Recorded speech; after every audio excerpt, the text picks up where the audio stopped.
Hello, everyone, and welcome to Reconnected. It's Thursday night, which means we are back. We've had a bunch of new subscribers recently, so I should mention every Thursday, what we do as part of this is we get together to go over all of the announcements in physical media for the previous week and then have some sort of a discussion afterwards. Usually, it's a film discussion. Tonight, to entice you to stay around until after the announcements, Dr. Dodson and myself will be discussing our recent trip to LA. A lot of the stuff that we got to do, people we got to meet, chicken we got to eat, and we will share some of those stories. And Will's also got a fun story about a recent interview he was able to do. So make sure you hang out till after the show. I've said his name already, so everybody that does not know him, say hello to Dr. Will Dodson, my partner in crime. Hi, buddy. Hey, everybody. Good to see you. I just want to congratulate myself for so magnanimously sharing the spotlight on the last first Thursday episode filmed live in Los Angeles. Like 11 other people. Yeah, your Battle of the Network Stars episode. You know what? I'll go one step above. I was just thinking about this earlier. This is the first time in 3 months with the regular episode with Will, because in July we had Mr. Brett Berg from AGFA with us. That's right. That's right. It's been all the way since June. I've been having to do some real ego resets. You know, Dustin said he wanted me on the left, so I had to change it. All right, we're back to regular. Yeah, glad your ego has been reset. Glad you're here. You've been sick for a lot of this last month. How you feeling? Oh my gosh. Yeah, well, you mentioned I did an interview. I actually did not do an interview. I was very lucky that Mr. Rock Chudson allowed me to tag along while he conducted an interview for BFI with Victoria Price, Vincent Price's daughter, a great writer in her own right. And it was so nice. I got to talk with her off camera. She used to be a teacher. She taught at University of New Mexico, taught writing. So we got into it about, education in this goddamn country. And and so it was great. We had a real nice trip.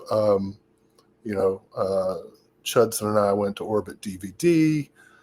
We had a nice dinner, stayed in a nice Airbnb where the interview was conducted. My role was just to sit there and enjoy it and, help carry bags to the car.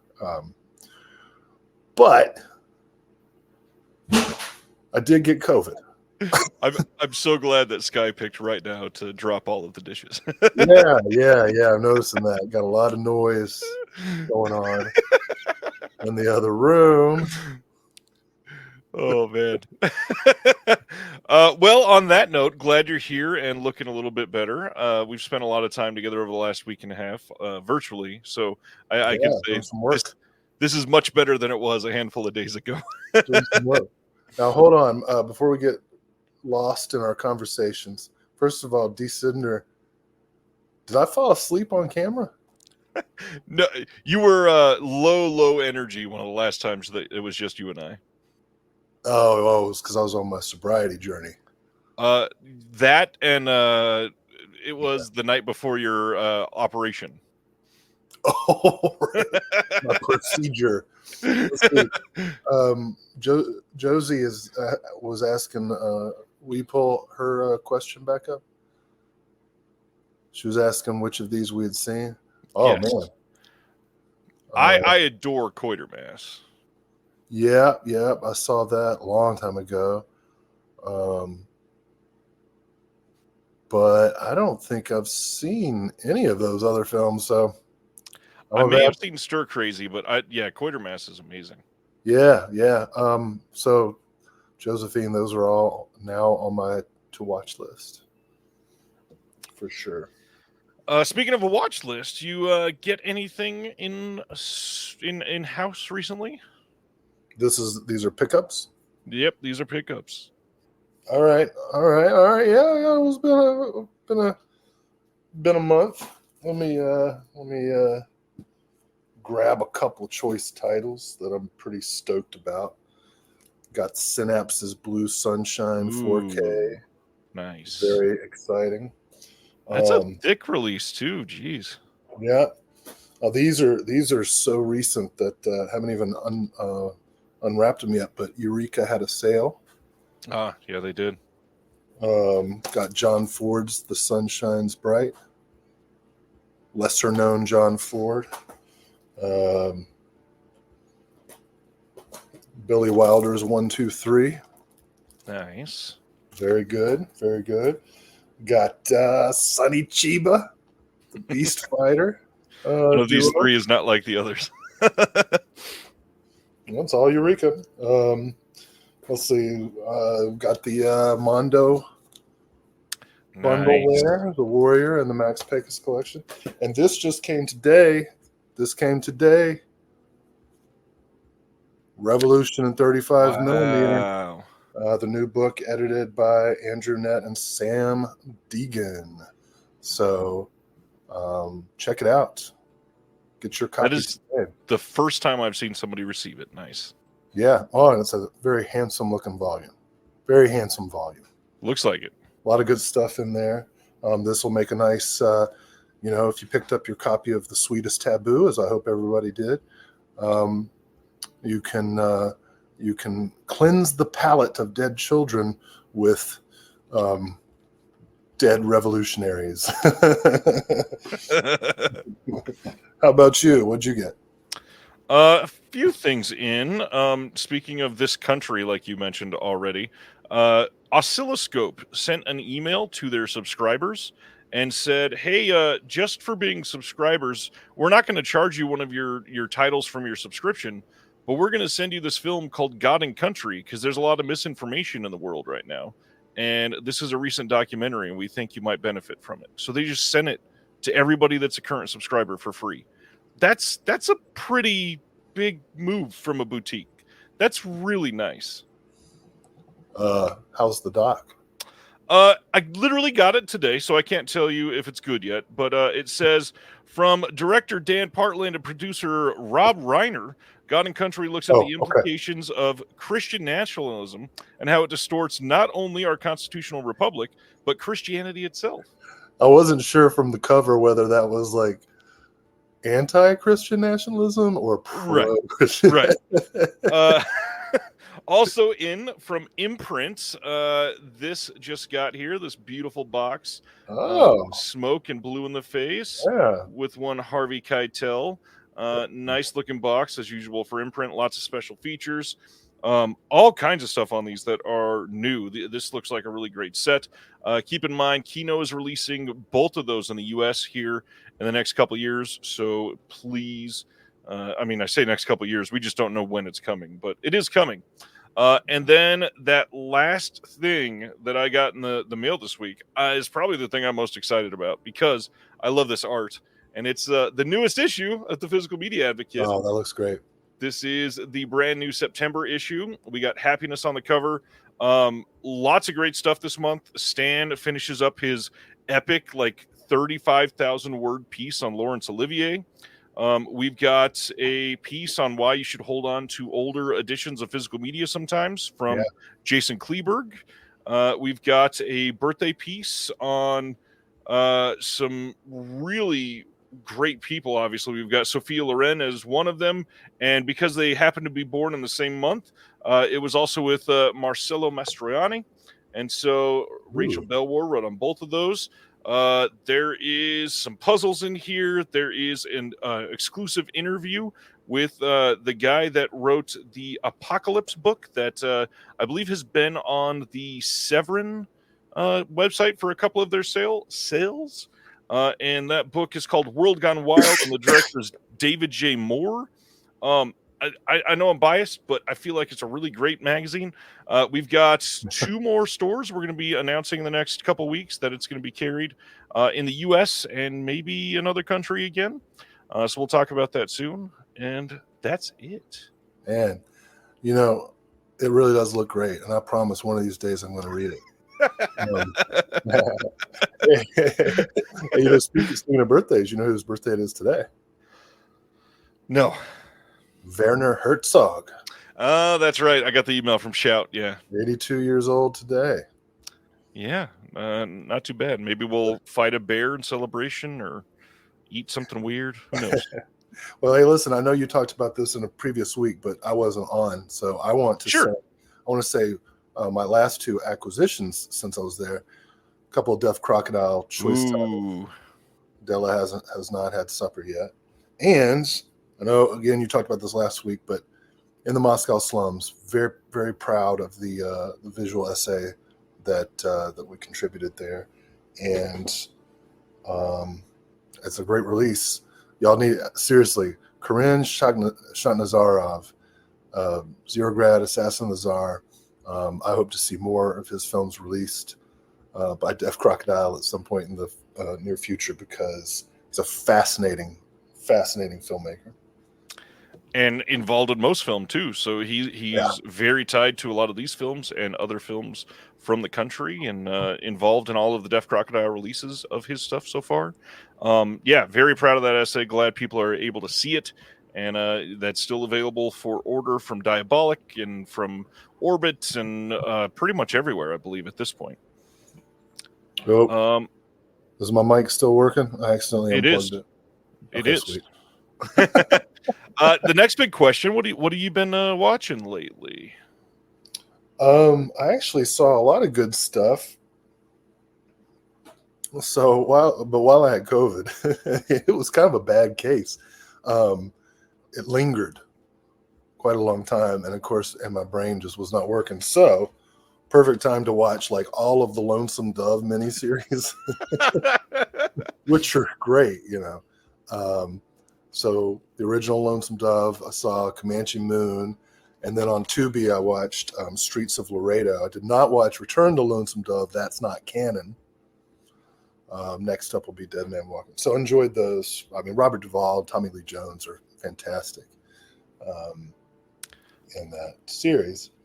Let's see. I'll try and go quick, but I actually, most times you ask and I'm like, I didn't watch anything all month. I was too busy. You got way more than me tonight. I've got a whole one to talk about. Okay, well, I got about 6 or 8, so I'll try to go fast. So continuing on with my Paul Schrader, Martin Scorsese, Woody Allen, Francis Ford Coppola complete watch through. I made some progress. I actually had to go back in time because I picked up the Yakuza, which is directed by Sidney Pollack, but it's Paul Schrader's first screenwriting credit with his brother Leonard and Robert Towne. And this is what's his fucking Robert Mitchum. It's not that great, but it's interesting. It's a very interesting movie. Much better movie.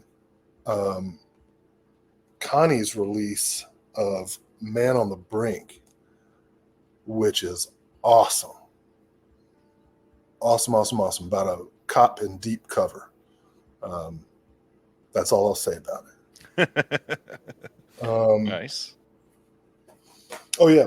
Continuing on with my series, Warner Archives did a Blu-ray of The Rain People, which was Francis Ford Coppola's 4th film, with a super young James Caan and Robert Duvall, awesome as this asshole cop. This is really an interesting film I had not seen before, and it feels in some ways like a precursor to Scorsese's Alice Doesn't Live Here Anymore. Right? Oh. This is the first like Coppola film that's really about a woman trying to figure out her life. She wakes up one day, she's pregnant, and she just leaves her husband and starts driving cross country. And that's all I'll say about that. I don't know that the movie entirely works, but it's really, really interesting. And James Caan in a role that is very different than anything he's ever done. On the Woody Allen side of things, I watched Broadway Danny Rose. This was my first time seeing it. And every single shot is gorgeous and incredible. And I should have watched it on mute. I don't get it. I don't understand why it's funny. The Safdie brothers say it's like their favorite movie ever. Okay, it's not for me. For me. All right, and then I'm about to wrap up. I did a double feature that I enjoyed very much of Death Game and Knock Knock. Nice. That was fun. Recommend doing that. Both are great. Yeah. Really enjoyed it. Hadn't seen Knock Knock before, and wasn't sure that Keanu Reeves could pull that role off, but he actually does. He really, and I uncomfortably resonate with like mid 40s married guy with kids who still would like to think of himself as attractive to young women, but you're not. So that was a watch. All right, I'm gonna wrap it up. I had a Vinegar Syndrome mini marathon off the recommendation of Rock Chudson. I watched Mutant Hunt. Good recommendation. This movie's funny as hell. I saw both of the Black Cat movies. Nice. Also recommend, there's a Sam Deegan commentary and there's a visual essay by Alexander Heller Nicholas, edited by Sam Deegan. These are great. If you haven't seen them, I don't even want to say anything about them. The first one's amazing, about rage, female rage against the patriarchy. And then the second one fully incorporates her into the patriarchy and just makes her a mindless cyborg. Last two, I saw Guest House Paradiso. Oh, what'd you think of that one? I wanted to like it. Rick Mayall. This is the one where he got into a coma, fell off his four-wheeler. Yep. D. Cinder is upset because Black Cats are sold out, but they were available during the out-of-print sale. They were also available for months before they went out of print. It didn't work for me. It's pretty bonkers, like if you're into the young ones, and I actually do pretty much like the young ones. I might give this another watch. It is interesting. Bill Nye's in it. Finally. Can't go too long in life without some Cynthia Rothrock. I watched China O'Brien in 4K last night. Loved it so much that I decided to start China O'Brien 2. Fell asleep promptly. 5 minutes in, so I'm going to try it again tomorrow. Not because it was boring, but because I am old. So those are some recent watches. I actually, I've been trying to force some free time, like watch at least one movie a night that has nothing to do with work. And I'm so lucky that watching movies has anything to do with work. So I'm not complaining. I just want to try to make sure that I'm still learning new stuff and watching new movies. Right. Those are my recent watches. Now, you said you just have one? I just have one, but before I go into it, let's do this. There is a pretty major leak that is everywhere this week, and it helps because we're going to be able to discuss some other. It happens more and more as you get older. There's nothing to be ashamed of. I've heard that's the case.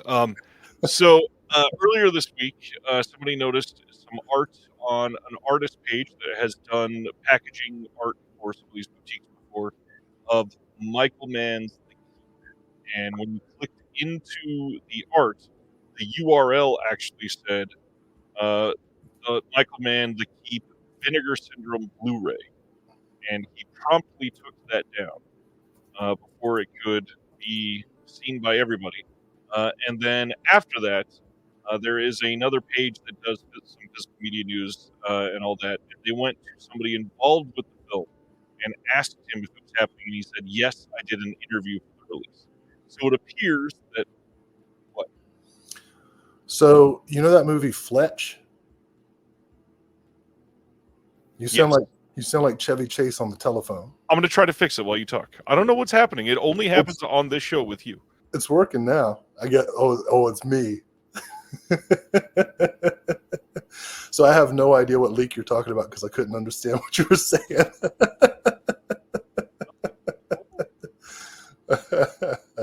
So while Ryan attempts to fix his microphone, I gotta say, I've been dreading this show all week because I've been intimidated because there's like 80 some announcements, and some of them are announcements of films that I've been attempting to wish into 4K existence for years. Can you hear me? You're welcome, because they're coming. We're going to talk about them tonight. Yeah, I can hear you, Ryan. Okay, good. How you doing? I'm all right. So let me go through that again real quick. I apologize. I don't know what's going on. It has literally only happened on this show. But Oh, you're out again. No! Was Am I gonna have to do it again? Okay, now you're fine. Okay. If it happens again, I got the backup ready. You get your backup mic. I got my backup mic ready. So an artist who has done packaging art for some of these physical media releases before put up some art on his website, and it was of Michael Mann's The Keep. And when you clicked into the art, the URL said Vinegar Syndrome Blu-ray. And he promptly took it down, obviously, once word got out. Somebody else that posts news about physical media, they went and asked somebody that was involved with the film if it was happening, and they said, yes, I did an interview for the release. So it appears Vinegar Syndrome is likely doing a release of Michael Mann's The Keep for Black Friday. There is a hint that they've released that said it's going to be a Blu-ray and 4K debut of an epic film. And everybody's thinking that's Michael Mann's The Keep. So high definition fog. That's what I was going to ask. I'm sure you've seen this at some point. How do you feel about The Keep? It's okay. That's how I feel about most Michael Mann films. It's like, that's okay. And then I always say, I should watch it again. I'm just not sure. I actually watched The Keep for the first time fairly recently because it was on Criterion streaming. It was. And when I saw it was on Criterion streaming, I was like, well, I better watch it because it's never going to get released. And so, yeah, I found it confusing and evocative and atmospheric. And at the end, I was like, well, I'm going to have to watch this again sometime because I'm not sure how I feel about it.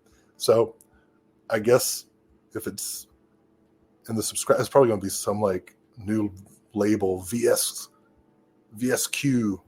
Nah, I imagine this will be a mainline Vinegar Syndrome release, and this will be like the title that gets people to go, oh, they can release Michael Mann's The Keep. I better subscribe next year.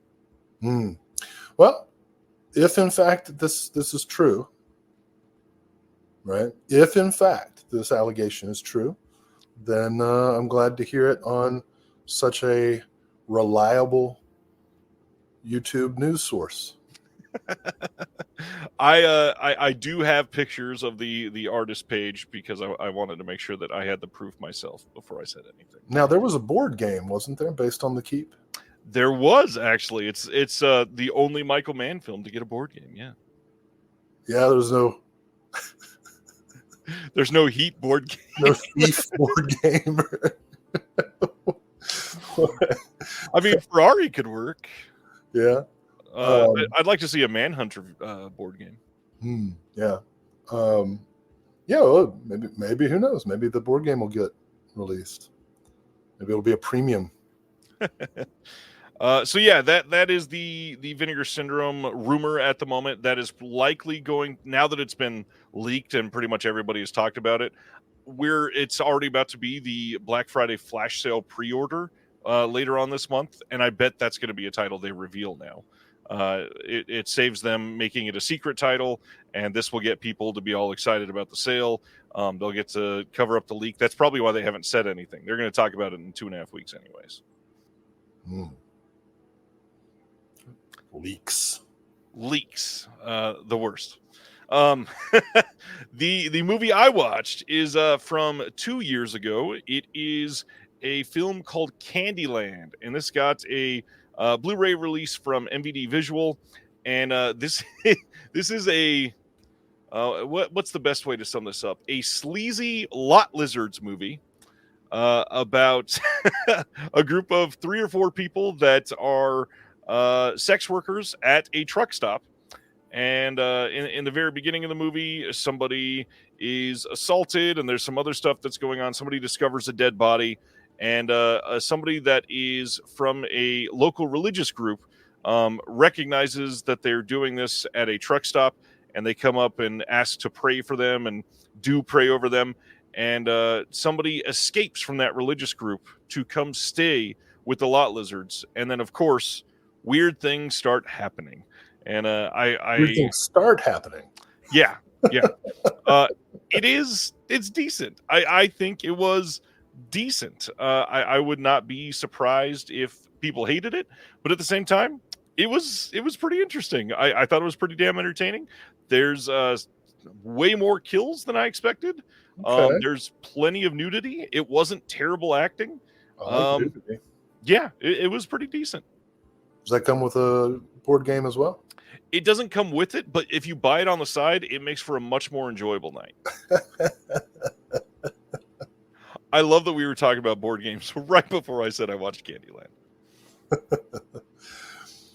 Well, it's good to have licorice rope on hand. And head to Marshmallow Falls. Gumdrops, if you know what I mean.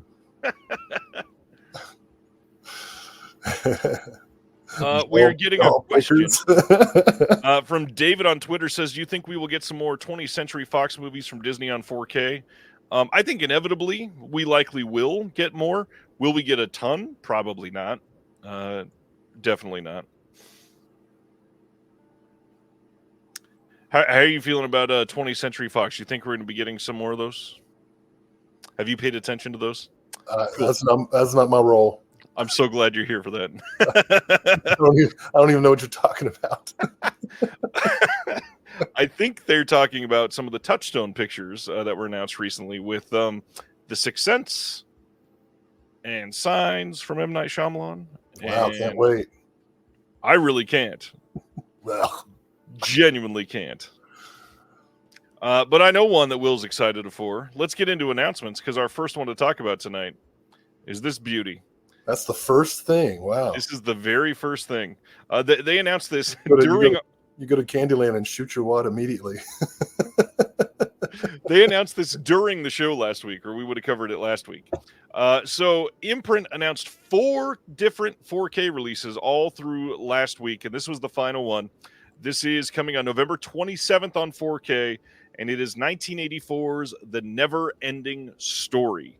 Yeah. Now, this thing is a strictly limited edition replica storybook, and it is crafted with high-quality leatherette, adorned with the iconic Orin emblem, die-cast metallic ornamentation, red and white ribbons, gold-foiled stamping, and embossed detailing, exactly as you see in the film, and it's magnetically sealed.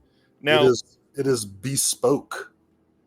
It is bespoke to maybe to a crazy extent a little bit. I am a professor of the English language, and I had to look that word up. You had to look up bespoke? Yeah. So this thing is 29.5 centimeters by 37 centimeters and almost over 5 pounds, I believe. Comes with a bunch of physical extras. There's an A4 reproduction of the original press kit, full color matte laminated, 27-inch by 40-inch folded print of the original poster, reprints of the 11-inch by 14-inch lobby cards, coming in a glossy display folder, and then a 3D lenticular hard case housing all 5 discs in this release. Now, the catch, of course, is if you're in the U.S., this thing costs $200 shipped to get this to you. That is a lot of money. Well, yeah, but both Diabolic and Orbit are carrying it for $175. Well, if you get 2 more items at Orbit, it's free shipping. I'm so glad you saved the $5 there. Hey, let me ask you something. If this was Shout Factory, would you be pissed off about the lobby cards and the price? I still am, yeah, about both. And don't worry, Shout Factory is going to get lambasted like crazy tonight. Oh, I They don't even have know what they announced. there just to warn you, to get you prepared. There is a bundle for one film that Uh-oh. costs $261. Okay, well, we'll get there. Let's continue with the Neverending Story. This is one of the two titles that I'm most excited about this week. I am torn because I kind of would like that bespoke book. I don't care about the other stuff. I agree. And now let's make things slightly worse too. Imprint has responded to a comment and saying, as of this moment, there is no plans for a standard edition of this release. No! Whoa. This is a big question. But it's got the German cut with 12 minutes that I've never seen. It's true. And they're both both 4Ks. I mean, I've been wanting this forever. Listen, I like Wolfgang Peterson so much that I like Troy. Director's cut only. You want to watch the director's cut of Troy, not the Oh man, awful theatrical bastardization. But yeah, good point about the nostalgia baiting. I didn't see who said that. Brendan.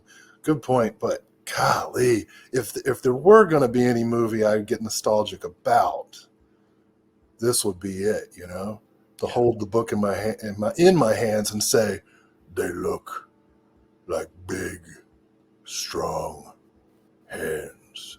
agreed. You know, Neverending Story. That, I mean, that's my. Oh, what was I? I was 6 when it came out. Screwed me up watching that horse die. Watching that crazy ass wolf come out of the rocks. So let's get some details on this first. Like I said, 5 discs. The first disc is the U.S. theatrical cut on 4K. This is restored from the original 35mm negative, done by Imprint Films. So that, even though you would think that a big film like this would get another release, the restoration was done by Imprint. So some other country may not be releasing it. It is possible that it's just Imprint. There's an audio commentary that's archival with Wolfgang Peterson. And then there's also another new audio commentary by future noir author Paul M. Salmon. Then disc 2 is that same U.S. theatrical cut, but it's a Blu-ray. There is that new audio commentary plus some new featurettes, 3 of them, and a ton of archival features. Then disc 3 is that German extended cut on 4K. And disc 4 is that German extended cut on Blu-ray. Disc 5 is Life After Neverending Story, a 2024 feature-length doc on Blu-ray. And if you've seen the doc before, there's over 70 minutes of deleted and extended scenes just from the documentary. Oh my gosh. Yeah, there's a lot in this. Yeah, might have to happen. I really love this. I truly like. I understood the price when I saw that this was over £5 and they were going all in on that. However, it does still seem high. I would have expected this to be maybe 100 plus shipping from Australia. To get that to be twice the price, though. Well, this month's releases from Imprint are all pretty pricey, right? The other 3 films are all $80 a piece, $90 a piece. So that like $340 bundle with free shipping is actually a deal, considering how much they're charging for the individual titles. Well, and what's crazy is if you buy this and any other title from Imprint, it's free shipping. So you're saving the $25 right there. Right. Yeah, man, it's hard for me to get mad about the Neverending Story coming out in 4K. I've been wanting this forever, and I'm going to find a way. You know? Collector Movie Man, we kind of just answered this, but this is an odd question when you read it as it's written. Do you think we'll get more catalog titles from Disney's or just ones worked on by directors? What films do you know that weren't worked on by directors? All the MCU.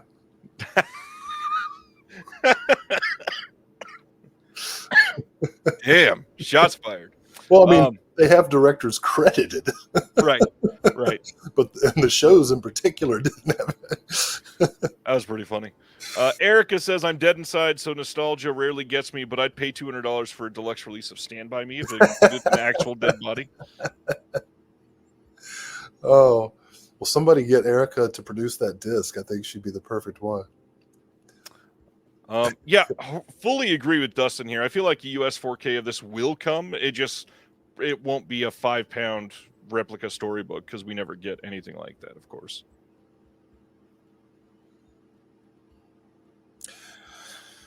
I don't know. I like Neverending Story though. That's my childhood. Probably my favorite childhood movie. Yeah. You know. Yeah. So excited about the release, no matter what the circumstances.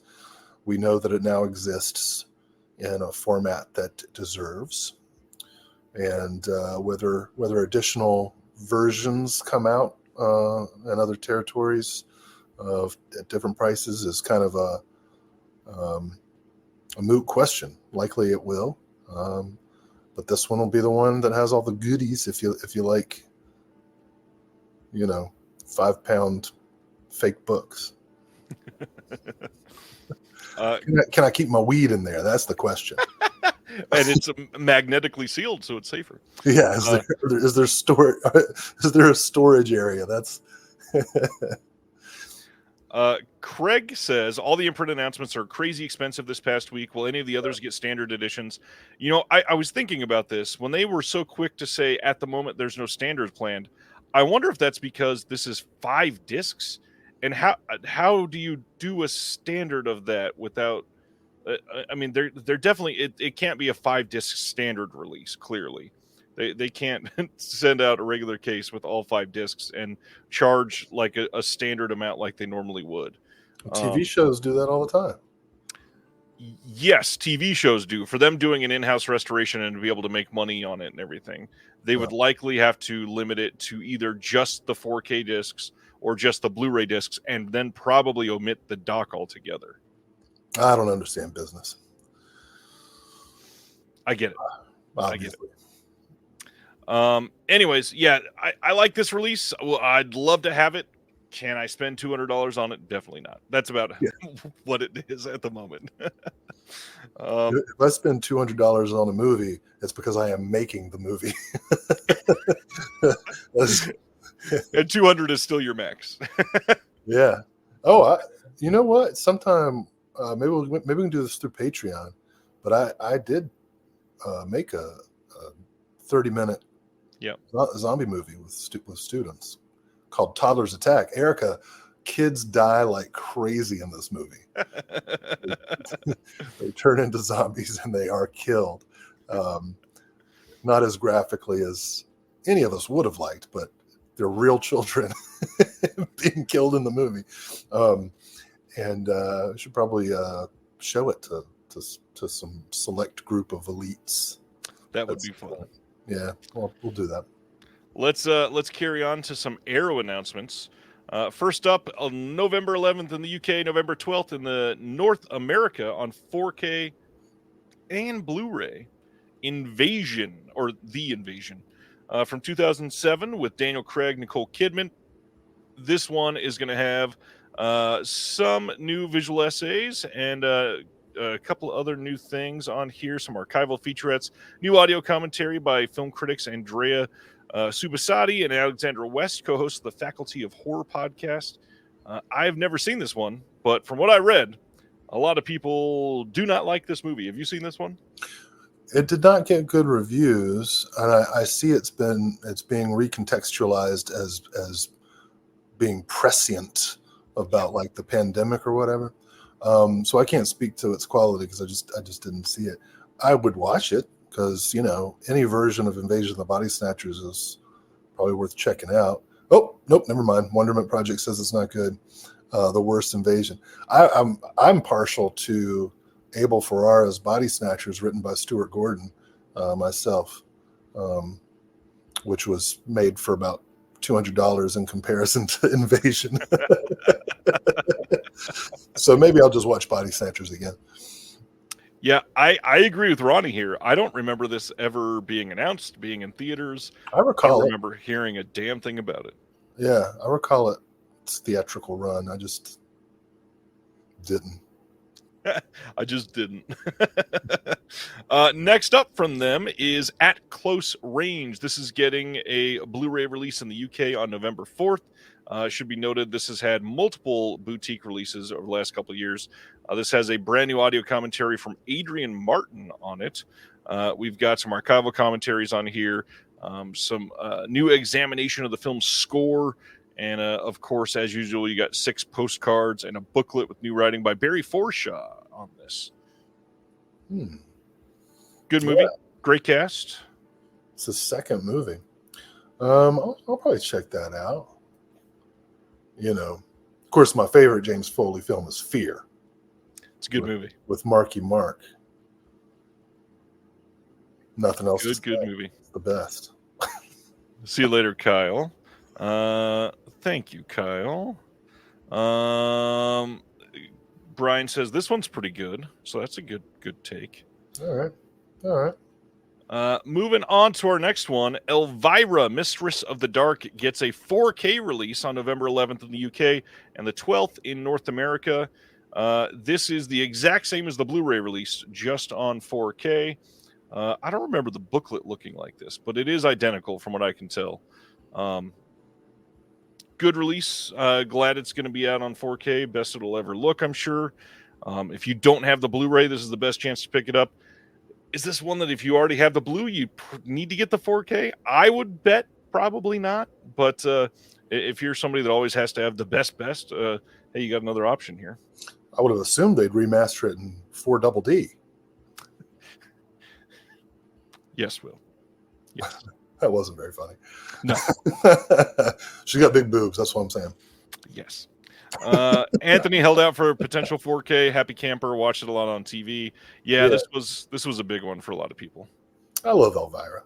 Of course.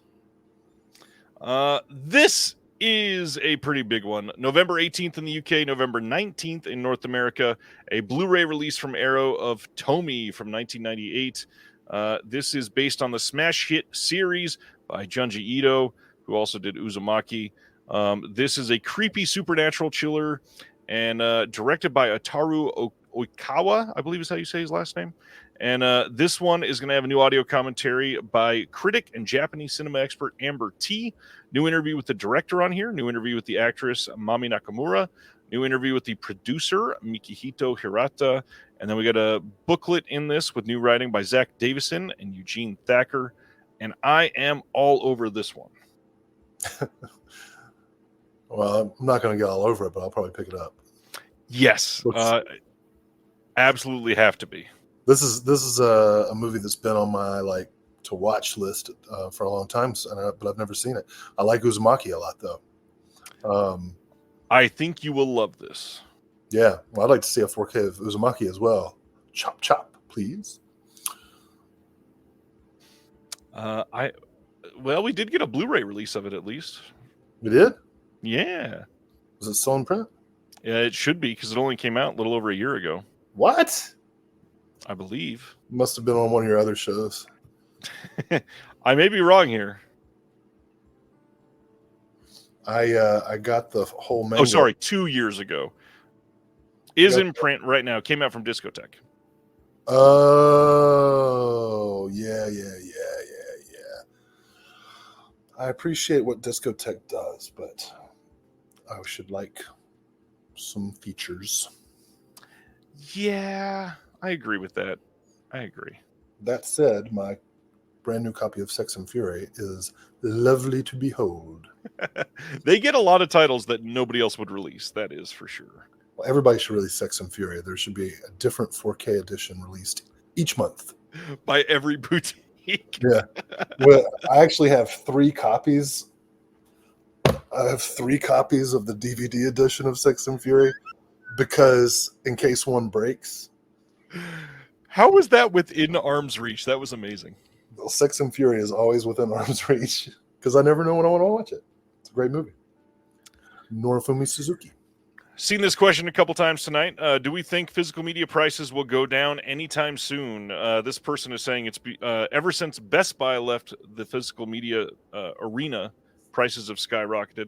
I don't think Best Buy has much to do with the prices at this moment because studio prices have mostly remained the same, but boutique prices are where we've seen a lot of that skyrocketing. Mm. And Best Buy was not carrying $60 4K releases in a hard box from a boutique. Yeah. So while physical media may not be dying, elder millennial to young Generation X, middle and lower middle class collectors may may be dying out. Yeah. It's becoming quite a squeeze, and at some point I have to think about, my future. Pointing out that those M. Night Shyamalan releases are $45 a piece. Those are only $45 right now. Those prices will still come down for sure. Yeah, that's the twist. The twist is you pay $45 only to find out 2 weeks later it's going to be down to $20.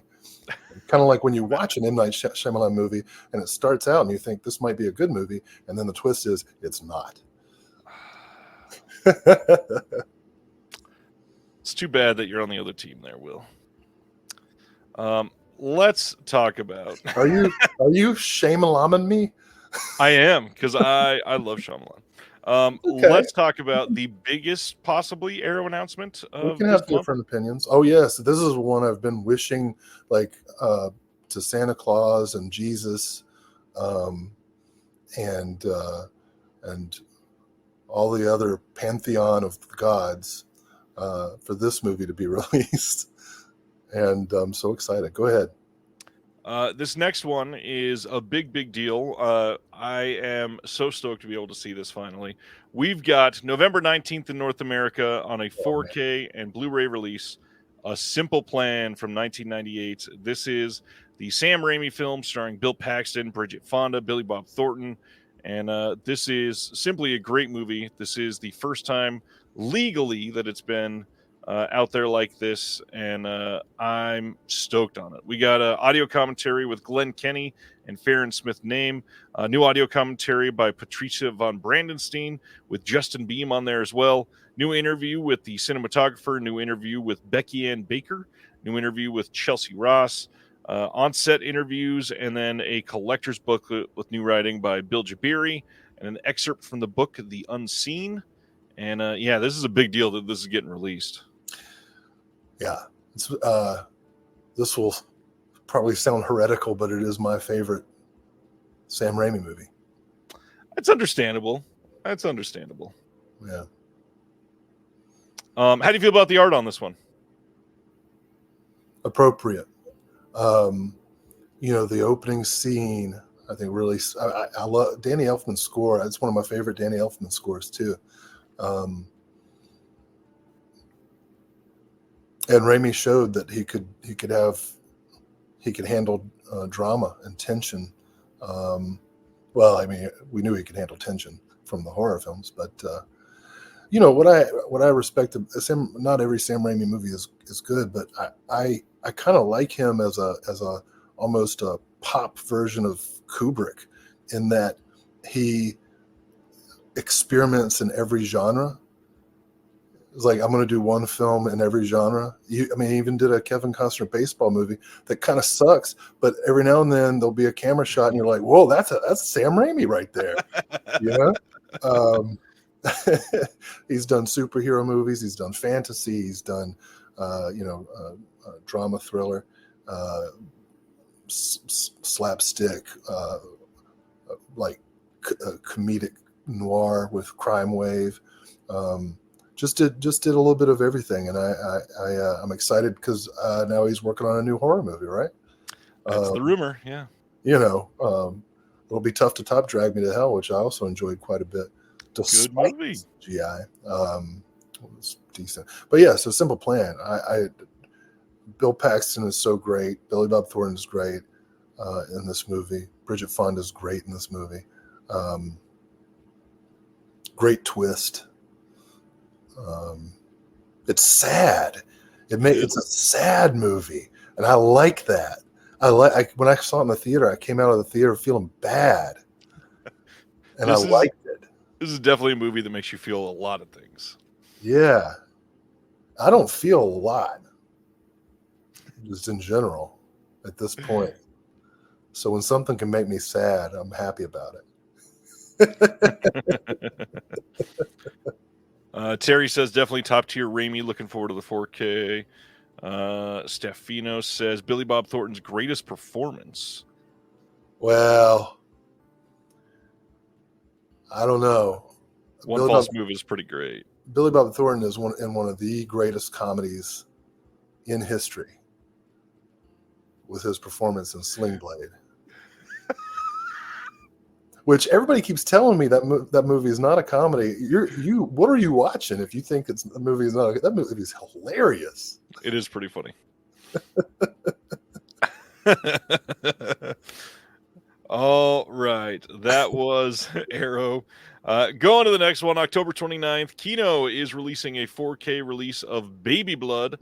This will be number 19 in their Kino cult line. This is the same film that they put out just a few years ago on Blu-ray. No new features on this, and should be noted, this is a 2019 SDR master, no HDR on this disc. Yeah, nice French horror. Any thoughts on this? Well, having witnessed my wife go through pregnancy and birth, this seems about right. Seems about all right. Looking forward to. I've not seen Baby Blood, so this will be a first time watch for me. Sibner says, "Geez, 19 titles already. Don't forget, they literally just released 5 in one day. The Kino cult line exploded quickly with that." Yeah, pretty excited about all their animal horror that's coming out. That's the 5 I was talking about. Yeah. Oh yeah, sweet. Next up, In the Moscow Slums. We just talked about it a little bit. This is now up for pre-order for everybody. This is the actual announcement of it. This is the outside of the deluxe box, up close, and then the standard on the inside looks like this. And here is the back of it. And this is the booklet art. I personally love all of the art on this release. I'm so stoked on this, the style that they went for on this. This is from 2023, directed by Karin Shakhnazarov. Like Will said, also did Zero Grad and The Assassin of the Tsar. Yeah. This has a new visual essay by Evan Chester on it. That's 18 minutes long. New visual essay by somebody named Will Dodson and Ryan Verrill called No Stranger Than Human Nature, Theater, History, and Mystery. And then a new video interview with Shakhnazarov on there about the making of.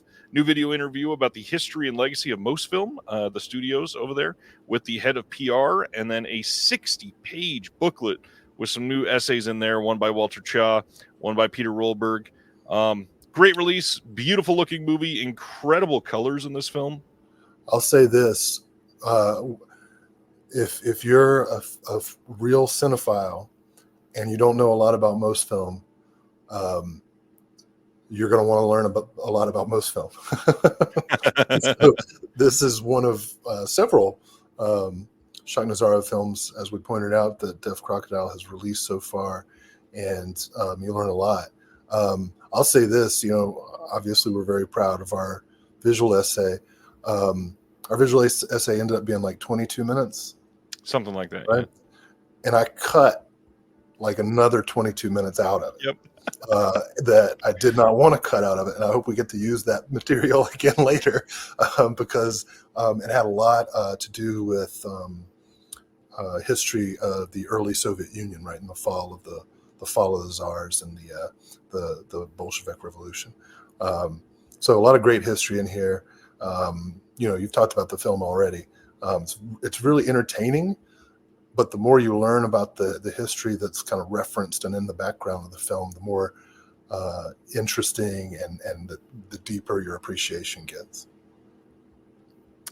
Fully agreed.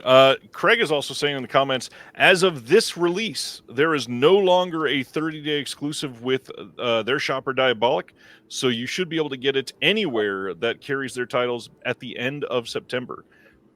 So check it out. They're doing pre-orders if you want it.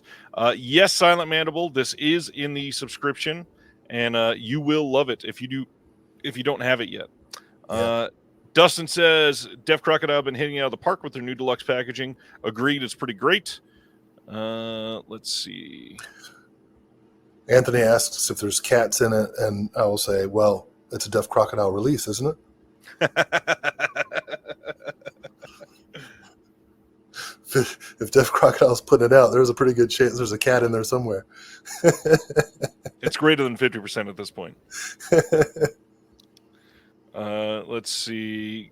Terry says if the artwork gets any better for the Def Crocodile, I'll need to set up a spot in the house with spotlighting and velvet ropes. Right? Well, wait till you see what's coming out in October, because it's gorgeous. What's coming out in October? I mean, they've already announced it, so I guess we can say it's Trapped Ashes from Mr. Dennis Bartok is coming, and also this one movie called Tamala 2010. Oh, is that in October too? It is. All right. Well, I look forward to talking about those more. Yeah, good film. Everybody should pick this up. It's great. Next part of Def Crocodile news. Yeah. There is a brand new Def Crocodile podcast that is out. This launched last Friday after In the Moscow Slums was up for pre-order. And I was joined by Chris from They Live by Film and Punk Vacation, the Vinegar Syndrome podcast. And we, of course, had to interview Dennis and Craig for our first episode, and we talked for a little over an hour. We talked about what the format's going to be, and now that it's been a week, I will reveal here for everybody. If you went to download this or subscribe and you were intimidated a little bit because the episode's over 3 hours, pay no heed to that, because the big thing is after our discussion, we surprised everybody by including the entire audio commentary for the first Def Crocodile release. That is, of course, The Unknown Man of Shandagore that Will's holding right there. Look at that. Good timing. And this is this is going to be great. Yes, this is 3 hours long. However, Craig and I are working on this.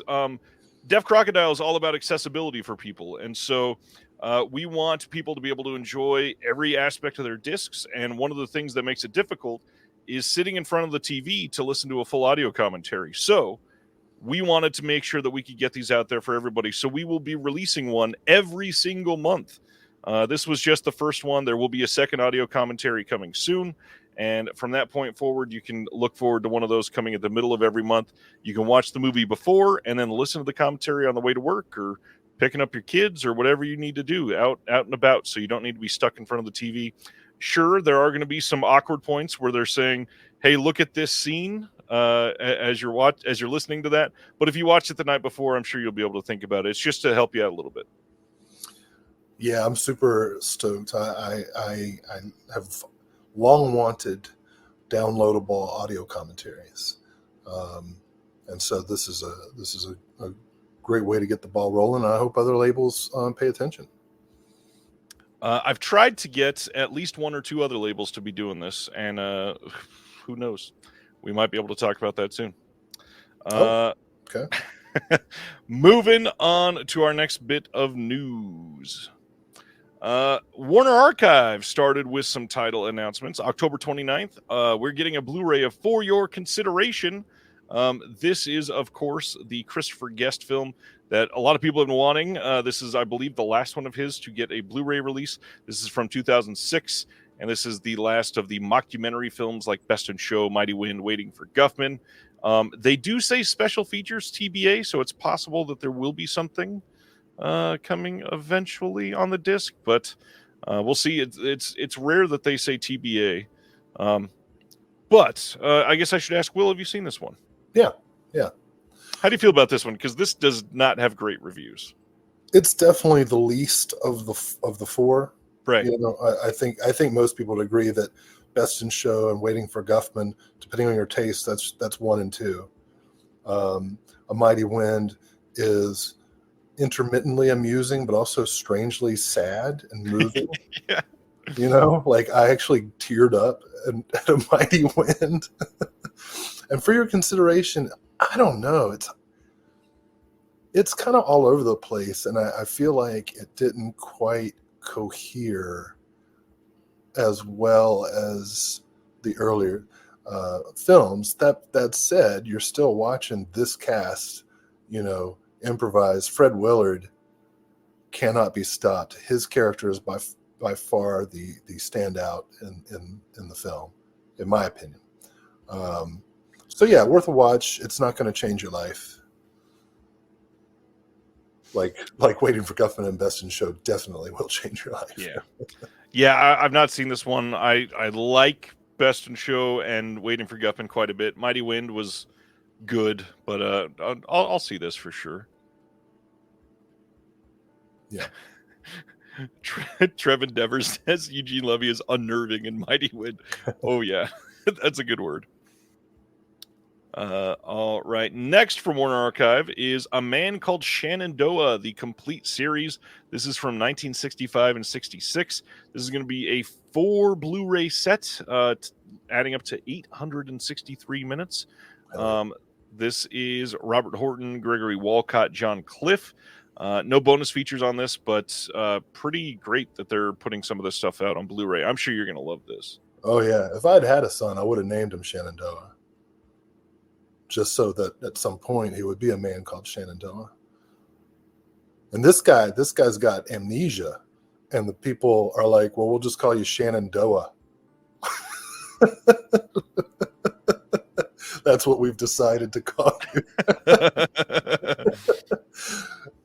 No, I love that they're putting out these old westerns. Well, they did Alaska too a couple months ago. Yeah, right? Can't wait to look at that. I love these old westerns.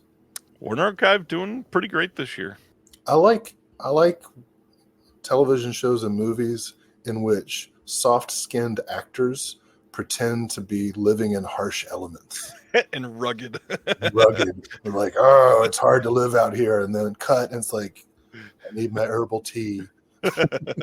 I'll be in my trailer putting Vaseline on my skin. Next up is a pretty big one. The Walking Dead from 1936, coming on October 29th. Yes. This is, of course, Karloff. This is a brand new 2024 HD master from a 4K scan of the original nitrate camera negative. This is going to have some special features. We don't know what yet, but it will have something. And this is a big one. I believe this is the last of this era of these types that they had not put out yet, I think. Well, there's another one that we're going to mention in a second. Yes. This one is early Michael Curtiz, when he had just come over from Hungary, right? One of his very early B pictures. Very atmospheric, and of course Boris Karloff is Boris Karloff, so this is a must. Plus it's 66 minutes, and I love being able to put on a 66-minute movie at the end of the night. I love B pictures, and I actually usually run the B picture in the A slot. Like if I do a double feature, I watch the long movie first, and then I put it in the B picture and fall asleep. All right. Next up is The Return of Dr. X, the other one. This is, again, a 4K scan of the original nitrate camera negative. This is from 1936. There will, again, special features TBA, so hopefully there will be something. But again, this one's also only 62 minutes. Hell of a good double feature there. There was a DVD box set that had like the Devil Doll and Mad Love, and I think it was The Mask of Fu Manchu and The Return of Dr. X. And this was the last title from that box set for Warner Archive to put out as a Blu-ray, so I can finally get rid of that DVD set, which is out of print, and hopefully I'll get a hefty credit for it at a retail of my choosing. This is Humphrey Bogart as a mad scientist. That's so cool. Yeah, this is a lot of fun. Feels like a must. Craig says, I need to make a lot more money. Get on it, folks. Order more Deaf Crocodile titles. I got movies to buy. Amen. Yeah, right. Next one is The Beast with Five Fingers from 1946. Again, 4K scan of the original Nitrate. This one is a sprawling 88 minutes. Special features TBA on this one. But I mean, they're going to have a pretty good month here altogether. Gotta love severed hand movies. This is true. It's a whole genre. October looking nice, though. Yeah. Craig's saying, "Ooh, is that Peter Lorre I spy?" Sure is. Sure is. All right. I think we got one more from them, or is that it? That's right. Sweethearts from 1938, also coming on Blu-ray. This is going to be a new 4K scan of the Technicolor Separation Master Positives. Also want to throw out there, kudos to Warner Archive for advertising what their restorations are from. Love when companies do this. You know that you can have confidence in what they're doing. Warner Archive stuff has been looking great over the last few years. Not that it ever really hasn't, but once they've really been putting these extra effort into their Blu-ray titles, they look fantastic. This is Jeanette MacDonald and Nelson Eddy. Special features TBA on this one. Yeah. I mean, I almost always want to watch everything that Warner Archives puts out. This one's probably not going to like go on the shelf, but I'm definitely going to see it. And who knows, it might. All righty. I got romance in my heart. Coming in November from Kino Lorber is Barbara Stanwyck in California from 1947. We don't have any information on this yet. I feel like they wanted to announce something different over the weekend, but this is all they had ready. And so we don't have full details on it yet, but they do know that they're putting this out in November. Should be a good-looking disc from them. Nice Technicolor disc. Ray Milland, Barbara Stanwyck, Barry Fitzgerald. Anthony Quinn in this. Yeah. Oh, this is definite. Kino getting some deep cuts. Love it. We've talked about John Farrow before. I like him as a director. Yeah. Father of Tisa Farrow, who of course we all love. All right. And Mia Farrow, who also all love, but in a complicated way. There was a Labor Day sale from MVD, and that's in the past. Oh yeah, there was. Altered Innocence has announced their next title. This is coming on November 12th on Blu-ray, and it is Le Beau Mec from 1979. And this one, definitely got to read a part of this. So this is, where is that? It is a hauntingly beautiful portrait of gay self-creation, long available only through murky VHS transfers. This beloved classic of gay erotica has been newly restored in 4K from the original 16mm elements. One big thing, I had somebody ask about Altered Innocence slipcovers.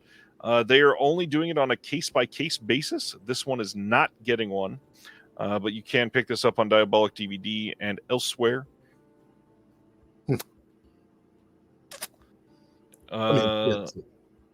What's that? Haven't seen it, want to see it. We've got some extras coming on this. We got some interviews, some talks about the film, print materials, and original photos gallery, a booklet with an essay by Caden Mark Gardner, and looks decent. Yes, those are legs. Plan 9. Well, that one leg looks kind of veiny. I can see where the confusion lies. Kino has also announced that they are putting out a brand new HDR Dolby Vision Master 4K disc of Danger Diabolique or Diabolic, however you want to pronounce it. How do you feel about this, Will? Because this has gotten, I think we're at 3 boutique releases now, or 4 in the last handful of years. Well, this is the first 4K, though. It is the first 4K. Yeah, I'm super stoked about it. The movie is actually pretty fun, although an edited version was actually the last episode of the original run of Mystery Science Theater 3000. And it was a pretty funny episode. Great Dr. Strangelove joke. This movie is silly and fairly kinetic, super colorful. Not classic Mario Bava, but fun Mario Bava. I think I have like the last Blu-ray release, but I might upgrade. just because the colors are going to pop. Yeah, this is one I normally would say that it's an easy pass on something like this that just got a Blu-ray release. This is going to look stupendous. This is like one of Bava's most colorful films. And not to mention sound. That score, the Morricone score. I'll turn that up. Yeah, this is a good week. It is a good week, and we're not even like a third of the way through. Like have we even had a movie that I was like, I don't give a shit about it? Not yet. Maybe The Invasion. Oh, I'll watch it. Next. All right, we're in Vinegar Here Syndrome. we go. We are getting Howling 2, Your Sister is a Werewolf from 1985 on 4K. Yes. 4K of Howling 2. That is crazy. This is a 2-disc set, a 4K disc, and a Region A locked Blu-ray. New commentary with Philippe Mora and Kelly Goodner. Multiple archival commentaries. Conversation with Philippe Mora and the filmmaker Michael Mohan. Michael Mohan is the guy that directed Immaculate, for those that did not know. We got an interview with Annie Pressman, interview with Steve Johnson, interview with Pamela Krause, interview with Stephen Parsons. Jonathan Rigby speaks on Christopher Lee and Howling 2 for 25 minutes. An archival interview with Sybil Danning and Reb Brown. Archival featurette with Steve Johnson and Scott Wheeler. So this is a fairly loaded couple of discs, and it's Howling 2. How do you feel about this? Love it. Greatest ending sequence ever. I love Philippe Mora too. He made an incredible documentary, 1975, Brother, Can You Spare a Dime, which is about the Great Depression, but told through Hollywood movie clips. And it's incredibly inventive. He did some classic horror movies like Beast Within. He did Communion with Christopher Walken. And he did Howling 2 and 3. Howling 3 has Nicole Kidman, who's also in Invasion. Right? You see I'm tying everything together? And I think Howling 2 takes the, sort of satirical combination of comedy and horror that was in the Joe Dante original and takes it in a gothic direction. I really look forward to seeing it in 4K just because the castles and it's a fun movie. It's not like greatest movie ever, but it's fun to watch. It's also Christopher Lee in a nice lead role. This was after a string of films that he was not the lead, was playing kind of in the background for a while. Well, I mean, the real lead is Sybil Danning's chest. But, yes, of course. but it's good to have them both in there. Yeah, this was I'm pretty stoked about Vinegar Syndrome's slate this month. I'll spoil that right now and say that Vinegar Syndrome and all of the OCM partners, this was a rough month for me, seeing every title pop up and going, shit, yeah, I want this. Yep. Oh, damn it. Yep. Oh, well, hell. Every single one. Next up is Cruel Britannia, 3 killer thrillers from the UK. This is going to be a Blu-ray set of these 3 films. They are Crucible of Terror from 1971, Penny Gold from 1973, and Craze from 1974. I have not ever seen any of these. Have you seen any of these, Will? No, but I'm excited. I'm probably most excited actually about the David Dakota commentary track because I love David Dakota. So if he's on Craze, that must mean that Craze is pretty cool. So anyway, this is like top to bottom exciting. So what I was able to glean from some of this is Penny Gold kind of sticks out from the other 2, which are like straight up good horror movies. And Penny Gold is more of like a drama, but all 3 should work very well as a box set. Glad this is coming. We've got 4K restorations on 2 of them, 2K restoration from 1, commentary on all of the films, and some interviews. This is a pretty great set. I had no idea this was coming. This sounds pretty great. Yeah. All right. Going to our next one from VS. This is a 4K release of Delirium, which you might recognize this creature, I But cover up guess. them titties real quick, Ryan. You can get in Oh, trouble. yeah. Whoops. You can't show stabbings. That's totally fine. This is a 2-disc set as well. We got a 4K disc and a region-free Blu-ray. This has HDR on the 4K disc. We've got the original Italian language stereo soundtrack for the very first time on any of the Blu-ray releases. Commentary with Eugenio Ercolani and Troy Howarth.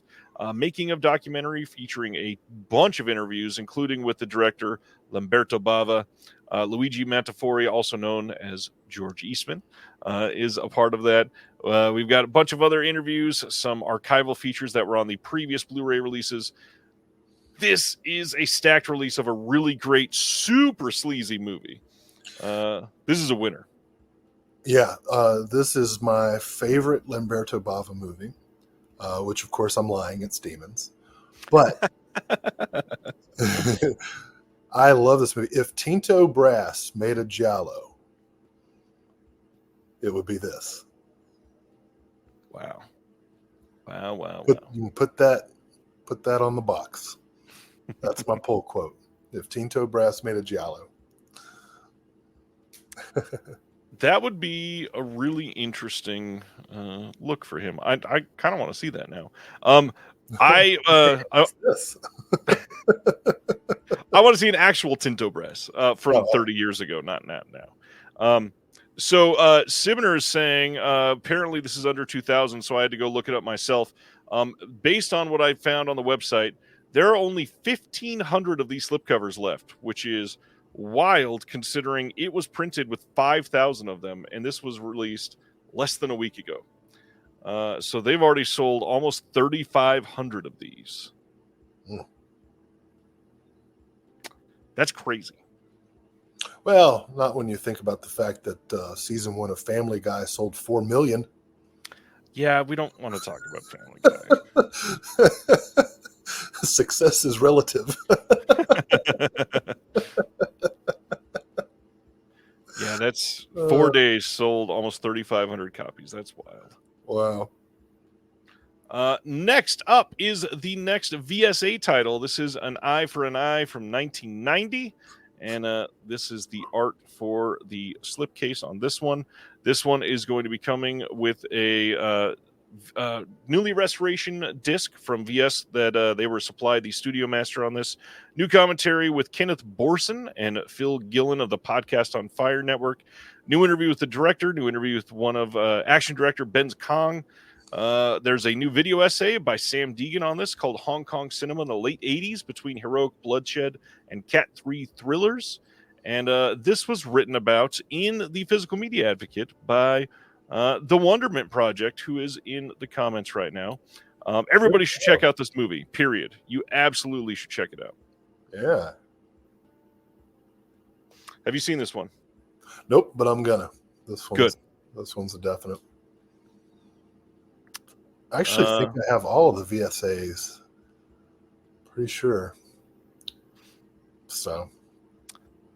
Alex says, any thoughts on why this slipcase looks different than other VSAs? In what way?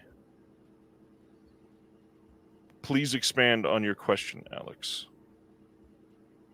Because it's just a bottom loader VSA, and they all are. For some reason, bottom loader is a funny term. If you want to read Brian's article that references this title, it is in number 11, which is the Taxi Driver cover. Yes, it is a mock-up, Alex. So there's no finger slot in the bottom loader. You'll need the beast with 5 fingers to get it out.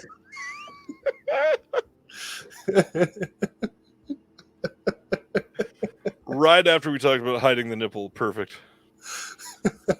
Let's go to the next one. The next is a Blu-ray release for the VS Labs line. This is 1979's Bloodline, which is going to have some faces you will likely recognize. In this one, we've got Audrey Hepburn, James Mason, Omar Sharif, and this is like an American Giallo-ish. It's newly scanned, restored in 4K from the OCN, presented with its 117-minute theatrical version and its 141-minute television version. We had a commentary with Troy Howarth and Nathaniel Thompson, interview with Clemens Keffenheim, second assistant director from Germany, interview with the stunt driver Francois Doge. This is supposedly not a great movie, but a super interesting curio piece. Yeah. Have you seen this one? No, but I feel like I'm repeating myself. I'm gonna. Like I said, this slate was pretty exciting to me. Yeah, there are a bunch of new discoveries to be made for me. So, Bloodline is top of my list should I ever come into cash. Next one from Vinegar Syndrome is part of the Cinematograph line, and that is 1994's Go Fish. Yeah. This is one that was a big deal back in the day. A lot of people's favorite film for quite some time. And this is coming in their standard release packaging that they're using for all of the cinematographs. This one is going to have a new audio commentary with the director, co-writer, and editor Rose Trochet, moderated by Justin Liberty. New audio commentary with queer film historian Elizabeth Purcell and Shayna Macy Warner. New video interview with the director as well. New video interview with the actress and co-writer Guinevere Turner. A couple other new interviews, and then new text essays by Kyle Turner and Jordan Searles and Jenny Olson in this. Lots coming in this release. Yeah. This is great. A really fascinating film, interesting film, important film. I remember seeing this for the first time because it came out just before I went to college and fell in with a queer crowd, if you know what I mean. And it was like there was like my college friends had like a syllabus of movies you got to watch, like Girls Town, Foxfire, and Go Fish. So yeah, so I'll be picking this one up for sure. Yep, cannot wait to see this one. Should fit right in with some other major very lesbian cinema that's been coming out over the last couple of years, like Watermelon Woman. Yeah, this will fit in right in on my shelf. Of course, if you put it on the shelf next to Going South, people will get confused. Although the packaging will be identical if you really want to. So, yeah, exactly. The packaging is identical. That's the whole point. Because they're lesbians. VHS Hitfest is putting out Asylum of Terror from 1998. This is the slipcover art on this one. And it says, it used to be a prison for the criminally insane. Now it's a haunted house, and one of the former residents wants to come home. This is a 75-minute film, a commentary with the director and an actor in this. We got new interviews with a bunch of actors from the film, and then a short film called Blood Dreams, another short film called So Say the Dead. The soundtrack is in this, and looks like an interesting release from VHS Hitfest. Yeah. I wasn't sure what it was because I was running through my mind all of the Asylum of blank movies that I've seen over the years. After we just did a visual essay on asylums for another SOV company for OCN. Oh, right. The Zombie Army. Yeah. That turned out okay. I liked it. But I don't think I've seen Asylum of Terror. But everything that I have seen from VHS Fest has been really entertaining and also super interesting. They all have really great stories. I know it's not this movie, but one of the movies that VHS Hit Fest put out that I saw recently was Justice Ninja Style. Yeah. And okay, the movie itself is holy shit, right? Like, this is amazing. But the extras are even more amazing. Yeah. Listening to the guy who played the ninja tell stories about his life, which may or may not be true, and the commentary by just like some guys from that town is really interesting. Yeah, that was one that everybody that was in that town was super proud that that movie was made there. Yeah, check out Justice Ninja Style if you've got any leftover money after this episode. All right. I know Will's going to have a lot to say about this next one. The next one available is Icarus Films releasing The Battle of Chile. This is from 1976. And they are saying that this is now restored. And it is going to include a 2-disc Blu-ray set. The first year, which is a previous film by the director, a 12-page booklet with articles by Jay Hoberman, Davika Jairish, and Michael Atkinson is all in this. There's a lot going to be in here. This looks like a solid release. Tell us about the Battle of Chile, Will. Well, I ordered it. Good. I've not seen it. But this has been kind of a holy grail movie for me. Yeah. This is one of the most important documentary films, and I say that plural, right? Ever made. And I kind of want every single person who's got a reactionary view about refugees coming to this country to see this film and maybe like start to get a sense of just how much we've fucked with everybody else's country and like how that might have had a ripple effect through history that is continuing to be felt. This is and if you've got any sense of class-based resentment, this will give you some ideas.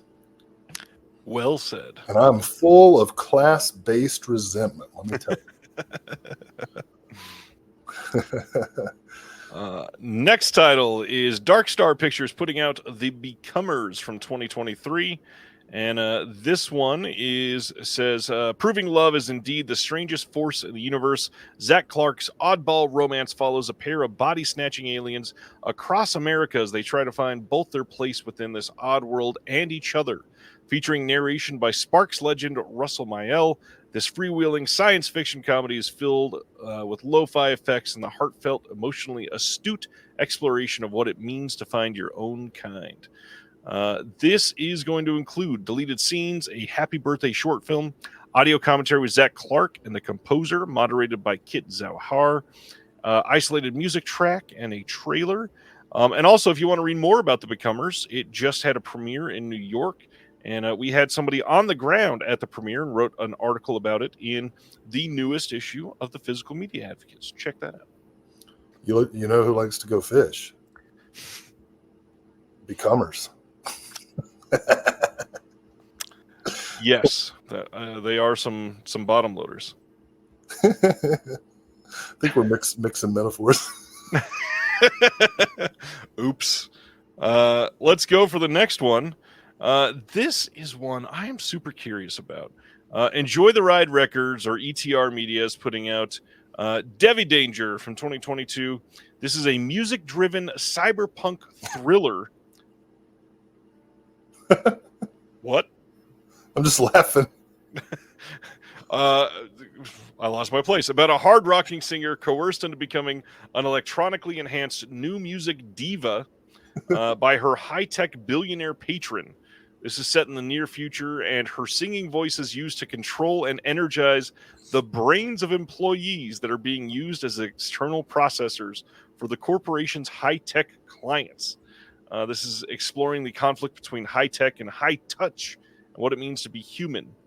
This is going to have trailers and behind-the-scenes and production stills, an interview with the director, and very different from what ETR Media has been putting out for the last 9 months or so. It's back to an actual film here. Yeah, I watched the trailer. It looked pretty bonkers. Reminded me kind of Overdrawn at the Memory Bank with Raul Julia. Yeah. I love me some Raul Julia. In terms of the look. Right. Yeah, this looks interesting. Next up, Big World Pictures putting out Disco Boy from 2023. This one is going to have a theatrical premiere Q&A with the director, cinematographer, and some other Big World Pictures trailers.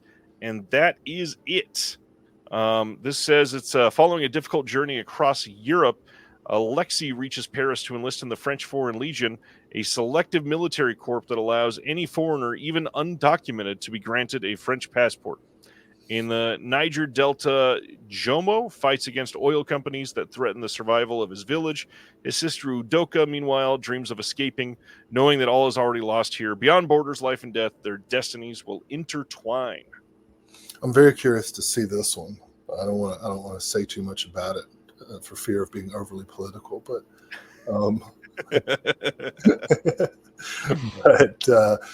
these are some characters I can get behind.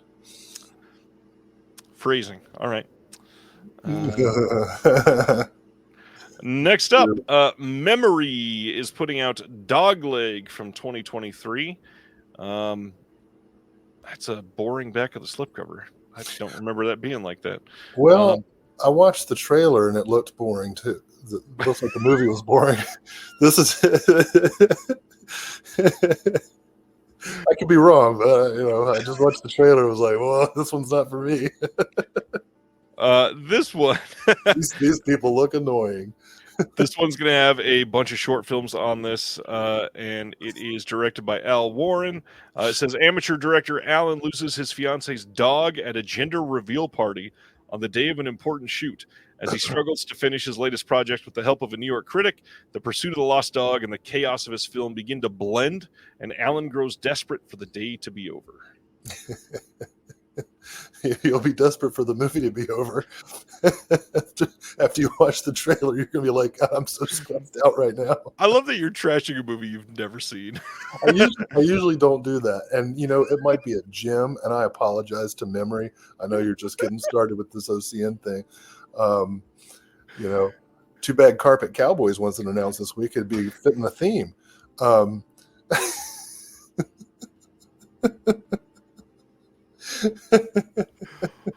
Oh gosh, that was pretty funny.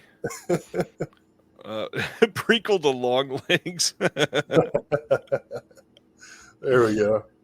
All right, next title. This one is from Film Movement, and it is being labeled as Ferocious Fukasaku, and it's wolves, pigs, and men coupled together with Violent Panic, Big Crash, both directed by Kinji Fukasaku. Yeah.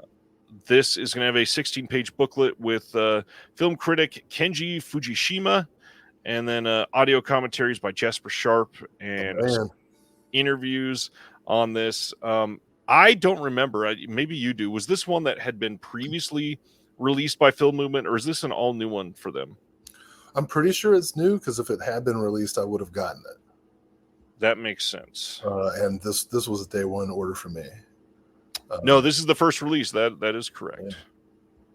So, yes, I definitely had to get this one as well. Important to point out, just like Jeff says, it was released by Eureka in the UK. Ah, okay, yeah. But Film Movement has been doing that, and I think one of the other ones tonight is one of the ones that they've released in the past, and now it's getting like a slipcover release. Yeah. Yes, indeed. Next one. This is a hell of a slipcover on this. My God. Saturn's Core audio. And you know what's crazy? I had to hide the artistically drawn nipples, but this is totally fine to show. Totally fine. America. Saturn's Core is releasing Flesh Freaks from 2000. This is the front of the slipcover, and if you really want more, this is the back of the slipcover. Actually, this is Belize, right? It's Belize in Toronto. This isn't America at all.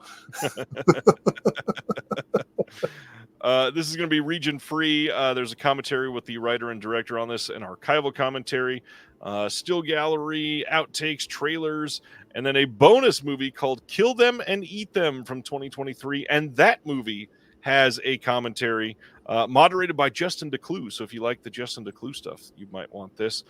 There's even more shorts on this one. Saturn's Core is no stranger to absolutely overloading their discs. This is just like the pattern of what they've done so far. This is crazy. No free space on this disc after this, guaranteed.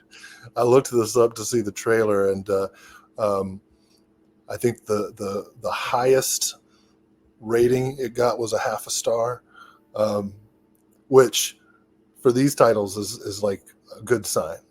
Right. So I'll be definitely looking at this. Eric says he gets notifications of when I tweet. The announcement came up for this, and it popped up on his watch, and his wife saw and shouted, "What the fuck is that?" That's hilarious. All right, going to our next one, which is another Film Movement title.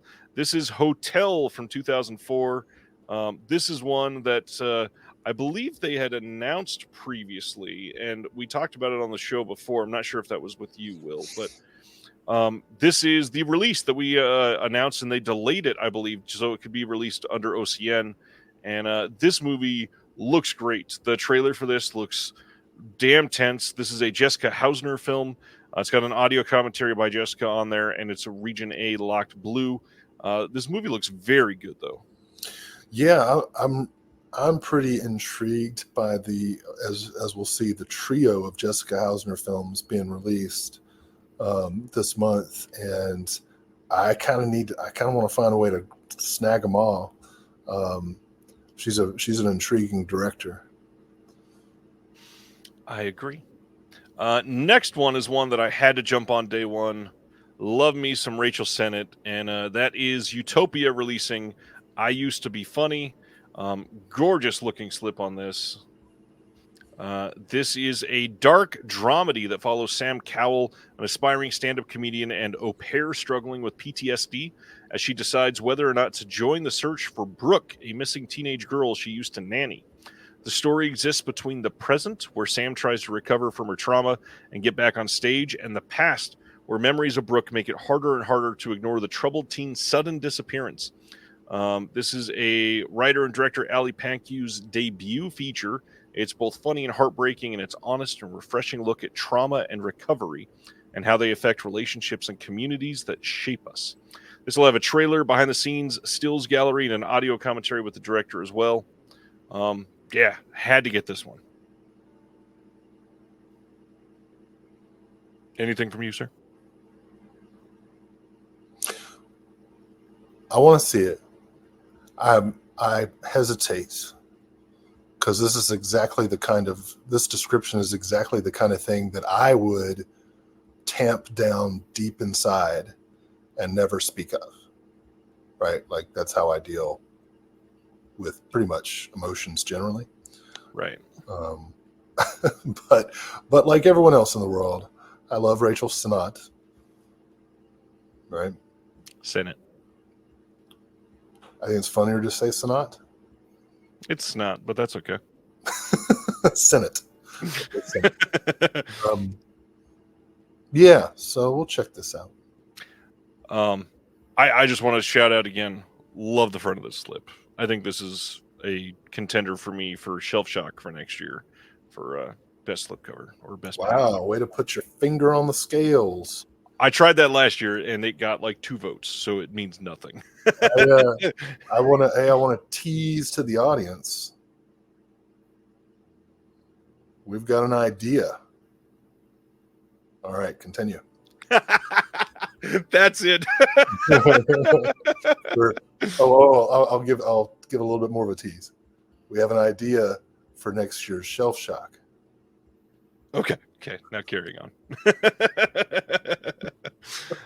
The next one is Film Movement releasing another Jessica Hausner film. That's Lourdes from 2009. Apologies there. Afflicted with multiple sclerosis, Christine makes a pilgrimage to the holy site of Lourdes in hopes of a miracle. Among thousands of ailed visitors, she proceeds through the well-oiled machinery of the religious tourist destination until the unbelievable happens. She is suddenly able to walk. As Christine becomes the movie. Have you seen this one? Yeah, it's good. Oh, damn it. Now I have to go buy it. As Christine becomes the object of wonder and envy, bolstering and testing the faith of her fellow pilgrims, the question remains whether all is as it seems. This says it's a personal favorite of Martin Scorsese. This will have a interview with Jessica Hausner and a short film called Interview. Damn it, I'm going to have to take a look at this one now. Yeah. I'm getting all three of the Hausner films. God, yeah, and I agree with Chris here. He says, I wish they did a box set of the three Jessica Hausner films. There had to have been... They will after we buy them. And that'll have more extras. There had to have been something in the licensing or something like that that said they had to do it like this. Next title is the last of the Jessica Hausner films, and that is Lovely Rita from 2001. This one is going to have an audio commentary with the director and a short film called Flora. This one says, feeling confined by her well-mannered suburban environment, the pubescent Rita gradually attempts to test and break the expectations made of her. As she skips class to pursue her infatuation for a local bus driver as well as her own desires, her disapproving parents and classmates begin to question the motivation behind her provocations. However, Rita's adolescent rebellions occlude a more sinister intention. Have you seen this one? No. Damn it. I'm probably going to have to buy it too. God. Yeah, these all sound great. All right. Next is Mary Jane's Not a Virgin Anymore and the films of Sarah Jacobson coming from AGFA this month.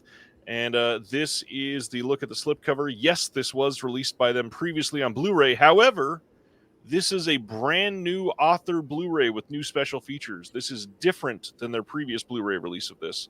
So if you want it, you might want to grab it. If you were trying to be really into this title or keeping up on your AGFA ones, this is one of the ones that is different than their original release. Mary Jane's been fishing. Did you have you seen anything from this, or did you pick up the original Blue? I've already got it. I got the previous edition, so no slip. But and this slip is gone already too. So if you really wanted it, too late. That's what she said. Hence, not anymore. Next is the one that I saw the most complaints about since I posted the announcements. Yeah, Connie releasing My Heart Is That Eternal Rose. And the number of people that I got complaining about this artwork is overwhelming. They said this looks, and I quote, pull Dogleg back up. I had somebody say that this looks, quote, stupid. And here we are.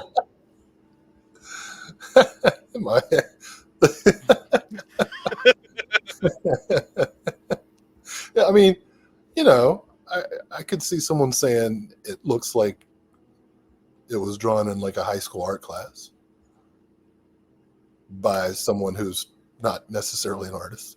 But someone else might say it's lovely. Look at the color in this shading. So this is a film that is presented alongside 2 episodes from the TV series CID. We got season 1, episode 3, and season 1, episode 14. And this is going to be a pretty solid release. For those that don't know, I think they wrote up more about this and I had to cut it out. Let me see if I can pull this up here. The idyllic beachside life of a retired triad boss, his daughter Lap, and her boyfriend Rick shatters when a mob favor turns into a bloody shootout. Trading her freedom for her father's, Lap becomes a mistress to Godfather Shen, while Rick goes into exile. Years later, Shen unknowingly hires Rick as a hitman. Lap sees her chance at escape, while doe-eyed triad Gopher, played by Tony Leung, completes the doomed quadrangle. This is directed by the foremost stylist of the Hong Kong New Wave, and a mentor to Wong Kar-wai. My Heart Is That Eternal Rose is the apotheosis of Patrick Tam's time within the strictures of the Hong Kong mainstream, fulfilling commercial requirements while elevating formula with a lush sense of style.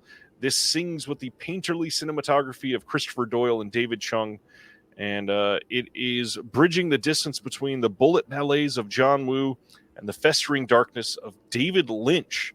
It's the blue jewel in the crown of Hong Kong heroic bloodshed subgenre, shining bright to this day. But, it's got a shitty slipcover, so forget about it. So fuck it. Connie's never done wrong with me, so this is going to be an eventual pickup. Oh man, do I ever so agree with Craig here. That previous movie had a Xerox copy as the slipcover, and that sold out. People have no taste. Oh, well, I do have to admit, R1133 has a point. Why does it look like Kristen Ritter and Dermot Mulrooney? Yeah. Early concept art for Jessica Jones.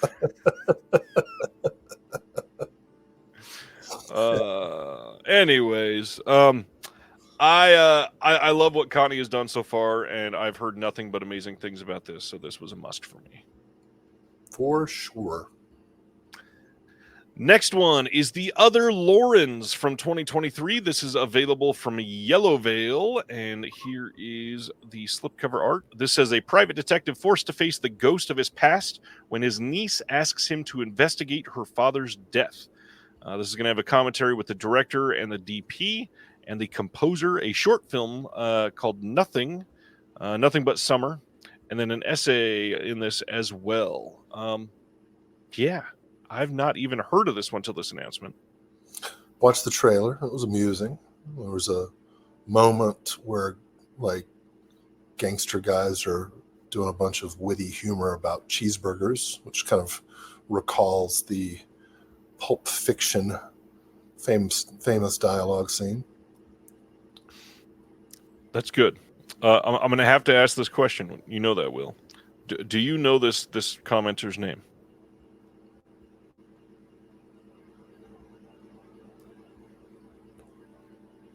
No. I say her name every week. I only watch what I'm on. This is Ronnie. Good to meet you. Oh, hey, Ronnie. Okay. Now I know. Oh. Thanks, dude. Did you call me a see you next Tuesday? No, that's the next title coming from Factory 25. This is from 2013, and we'll have deleted scenes, interviews with the cast from 2024, commentary track by Eugene Kodalyurenko and Drew Tobia, and a 28-page booklet. I feel I need to interject and offer a sincere and personal apology to Ronnie. My bad. Most of the time when I'm on here, I'm absolutely delirious for various reasons. It's true. It's true. This looks good. Factory 25 puts out some fun stuff. Yeah. Yeah, I don't have any feedback on this one. I'll check it out when I get a chance, I guess. Next is Art Label putting out Spirit Riser from just this year. This one is directed by Dylan Greenberg, has a feature-length commentary with Dylan Greenberg and the star Amanda Flowers, a documentary about Dylan Greenberg, which is 41 minutes long, Q&A with the director and star Parker Love Bowling, interdimensional interview with the star Kansas Bowling. I'm so confused by this listing of extras. Dylan Greenberg's first film is on here, which is Glamorous, which is 70 minutes long, a 16mm short film that is called The Triangular Door, and a music video called Glow in the Dark.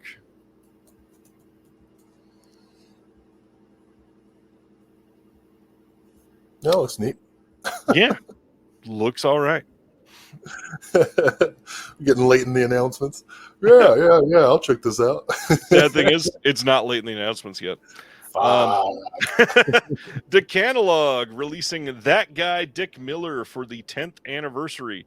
This is the documentary that was released by Elijah Drenner, who owns Decanalog, that was on his channel previously. He is doing an audio commentary on this with Lainey Miller, Dick's late wife, and I said that the wrong way. Dick's surviving wife, and cinematographer Ellie Schneider. Selection of Dick's home movies, a theatrical trailer, outtakes, Ellie premiere footage, a bonus film also on this called Star Hops from 1978, directed by Barbara Peters, which has a new 2K transfer from the original uncut camera negative for the first time on Blu-ray ever, and a booklet essay by Caleb Vonstall, author of You Don't Know Me But You Love Me, The Lives of Dick Miller. And there's intros on this from Elijah Drenner and Lainey Miller as well. This was a must purchase. Yes, it was. I was distressed because the original release had gone out of print, and I From definitely Olive. wanted it. Yeah, I definitely had wanted it, but now I'm glad I missed it because I really want to see this Barbara Peters movie, Star Hops. I also feel the need to say, because I just got slandered in the chat, I was accused of owning a Korn album I didn't even see that yet. by Anthony, and I got to say, I've never been so insulted in my entire life. Do I own a Korn album? Good Lord. I just said that I push my emotions down. Right? That's what we were raised to do. And then along comes these little pretty boy new metal bands all wanting to like express how upset they are because their mommy didn't make them, peanut butter and grape jelly sandwiches. I asked for grape, Mom. This is strawberry. When they make that, do they use Brian Head Welch's grape jelly? Fucking Korn. Ugh. Craig wants to know, can you order from Decanalog Direct? I think so. Let me see. Nope. The site reverses, not reverses, that was the wrong word. It redirects you to the Vinegar Syndrome website. So just order from VS. That is that guy, Dick Miller. And we've got one more OCN title announcement from the partner labels before we get to some merch and the sale items. Goodness. And that is When Tomorrow Dies, the Larry Worth Kent the film wait. from Canadian International Pictures. Another definite. This is from 1965, and this arrives on the heels of The Bitter Ash and Sweet Substitute, and it concluded his Vancouver trilogy. This is newly scanned and restored in 4K from the original 16mm AB negatives. We've got a new commentary by Sam Deegan on this one. Archival commentary on this by Peter Rist. New introduction to When Tomorrow Dies by Larry Kent himself. Tomorrow Lives, a new interview with Kent, and then a new interview with Douglas on this. New audio interview with Heather Whitehead, daughter of star Patricia Gage. Some archival conversations and audio interviews. There is an 85-minute Little Scene Kent feature exploring some of the same themes as When Tomorrow Dies. New introduction to this as well. And then a booklet featuring a new essay by Tom McSorley. So this was a must for you, Will. Oh, yeah, you betcha.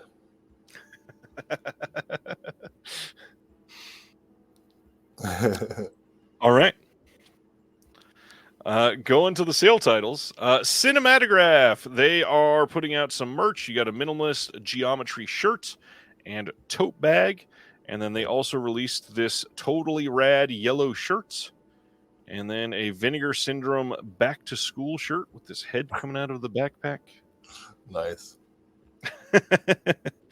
And then they also released a new catalog slipcover for Miami Connection with these Technicolor, totally crazy colors on the cover.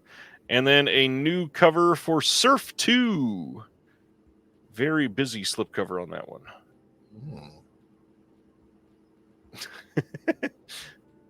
Are you shelling out for new cardboard, Will? I'm not surprised. I was just thinking about how much I've probably spent on cardboard. And That gives insanity a bad name. Yeah, let's not go too deep into that right now. All right, so Melusine released a title called Blonde on a Bum Trip with Something Weird Video working with them on this. This is from 1968, and it's part of the Distribpix line. This one is interesting because it's not like a lot of the other Distribpix titles. This one was actually listed on the Vinegar Syndrome website as well because it's not like a hardcore title like that. That's This the bum one, trip part. that, yeah, this one. You start fast forwarding, and you're like, "What the hell is this?" This is newly restored. All they're doing is jiggling a little bit. Newly restored in 4K from the OCN and loaded with new and archival extras, including we've got 2 feature-length audio commentaries. The first is with producer Ed Adlam and the director Raf Morrow, moderated by Howie Pyro, and the second by producer Jack Braverman, moderated by Stephen Morowitz himself. There's the original trailer, vintage classroom LSD scare film from the Something Weird archive, Nice. which is a must, and then an archival image gallery as per usual. Love the art on this one too. Yes, this is a black and white film. Yeah, a lot of people still don't understand that Vinegar Syndrome's still going with Peakorama and everything on another website. And speaking of that, they're also releasing Little Orphan Sammy and Little Blue Box together as part of the Peakorama line. This is from 1976. This one is from 1978. Ooh, goodness. What did you say before? Everybody's going south.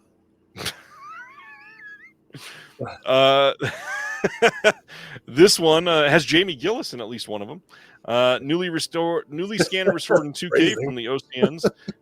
We got original trailers, interview with the director Don Walters, and yeah, there it is. Great.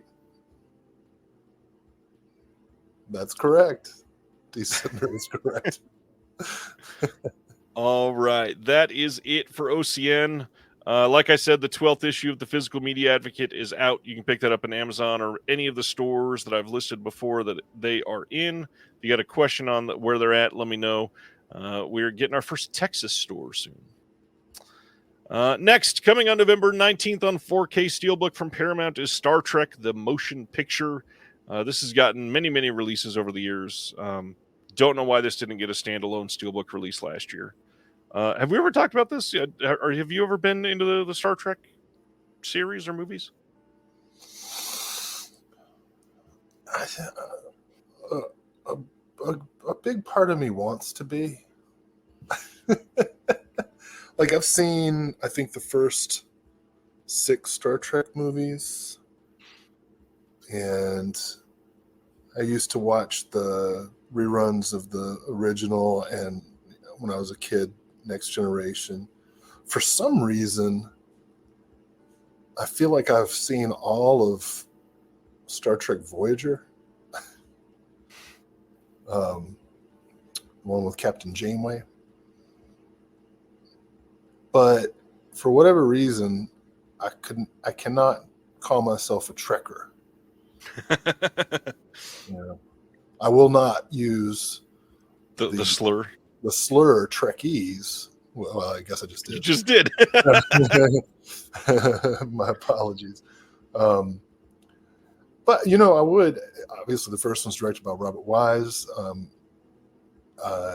It's got a pretty compelling story. I mean, I love the reveal. I'm not going to say what it is, just in case someone has spoilers for a 45-year-old movie or whatever. But no, like, if you've never seen it before, I would be remiss if you're able to see it without spoilers for the first time. I'm not going to be that guy. So I enjoyed these, but they just never hooked me. I never became like a fanboy about Star Trek. I get it. I like Star Trek better than Star Wars. I also get that. Yeah, a lot better. Like, I have nothing good to say about Star Wars whatsoever. Don't hold back or anything. Star Trek. I hate Star Wars. I hate all the Star Wars. I hate every Star Wars. I'm sorry I asked. October 29th, Kino Lorber is releasing Top Copy from 1964. Top Copy. This is going to have a new audio commentary by Julie Kurgo and Peter Henkoff. And this also got a release, I believe, from Imprint or somebody recently. Imprint? I think it was Imprint. Let me see. Maybe it wasn't. Oh, it was Twilight Time, and that's it? Yeah. Okay. I have the Twilight Time, so I will likely upgrade at some point in the near future. Yeah, brand new 4K restoration by MGM on this one, so that would be a big enough reason too. Love Jules Dawson. What's going on, Viking? Ronnie says Star Trek Voyager is the lesbian subtext one, so it makes sense that's the only one that Ally Will watched. I will. I take that as a very nice compliment. No, but I really I love Jules Dawson. Top Copy's a good film. Dawson made one of my favorite, lesser-known John Wayne movies, Reunion in France. John Wayne and Joan Crawford. Moving right along. As lovers. Yeah. October 8th. No, that is a weird thing to think of. We should We linger. just kept talking over each other. Well, I'm sorry. I wanted to talk about John Wayne and Joan Crawford as a couple. And I didn't. That's why I went quickly. So go ahead, tell me. Oh, let's go to your Robot Dreams movie. All right, that's more important for me anyways. I don't like John Wayne. October 8th, Decal is releasing Robot Dreams from 2023. This was a Oscar nominee. This is a Neon title. You can pre-order this now, and it's supposed to be amazing. Somehow, I've still not been able to see it. Yeah. I know nothing about it. Is that the Iron Giant? No. Huh. Good one, though. Speaking of animation, cool. BBC Studios is releasing Bluey seasons 1 through 3 all on Blu-ray for the first time. This is pretty great. This is a good show, and I'm glad it's getting a release. And yeah, I might have to pick this up for my kid. Somehow, I don't think any of my kids watched that show. I think your kids were a little too old. It premiered in 2018. Okay. Yeah. The youngest would have been around 6. Well, that would have been the right age for it, right? Maybe. It's around then. Do you know what she watched when she was really young? It's kind of offensive.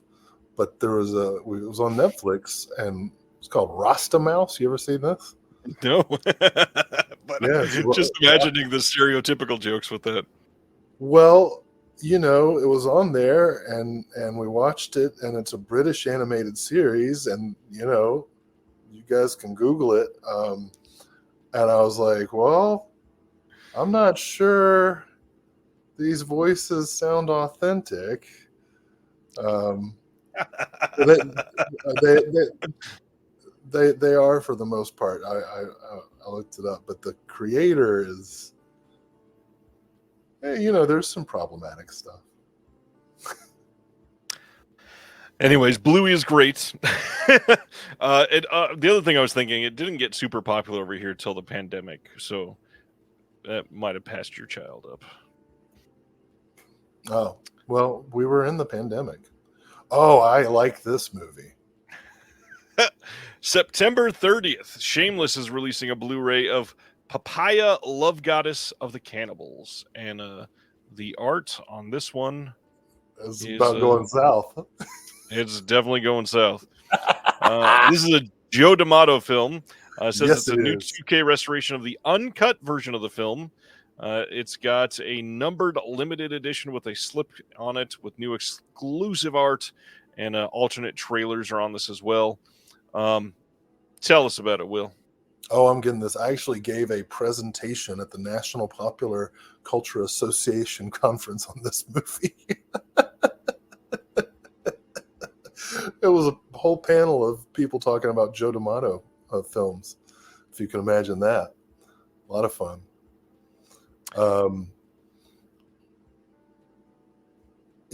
This is a very political film, believe it or not, about environmental exploitation, and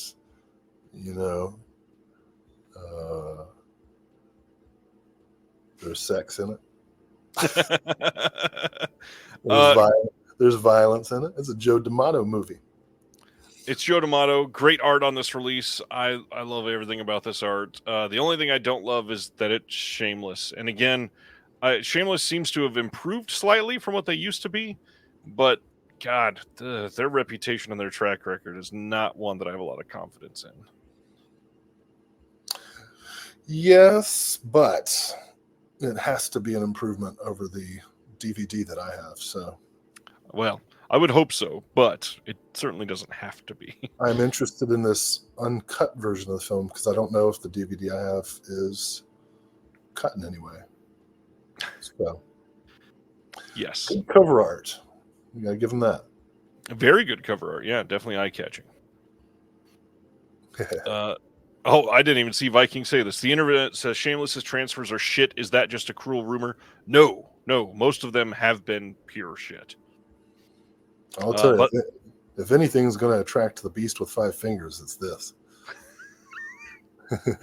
Yeah, these are some other bottom loaders. They are releasing Neil Marshall's Duchess over in the UK on October 14th. This is coming from Vertical Entertainment. This is a brand new 2024 film, and they really want you to know that the guy that directed The Descent is the guy that directed this, even though they don't list his name on the cover at all.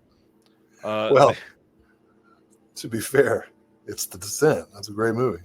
It is a great movie. Yeah, completely agree. Like, if you just put up Duchess, I probably wouldn't get it. But it says from the director of The Descent, I am absolutely going to at least see it. It says a female-driven, action-packed crime thriller. And, oh gosh, they even go in more detail. From the award-winning director of The Descent, Hellboy, and Game of Thrones. It's gotten terrible reviews. That is true. Yes. But I'm absolutely going to see it. I'll see anything that Neil Marshall makes. I actually liked his Hellboy. I know I'm in the minority on that one, but I thought I liked it. Did you see, was it called Lair? I have not seen The Lair yet. Okay. I couldn't remember if that was the title or not. Yeah, The Lair. I haven't seen his Nun movie yet either. What's that called? He did a Nun movie? Yeah. Neil Marshall. It was. So, like, I'll give him a pass for anything because I love Doomsday. I love Centurion. Of course, I love Dog Soldiers. The Reckoning was the movie I'm trying to think of. Oh, 2020. Oh, it's a witch movie, not a nun movie. Sorry. Okay. One of them things. Nuns, witches, not much difference really. Just which directions their prayers are going.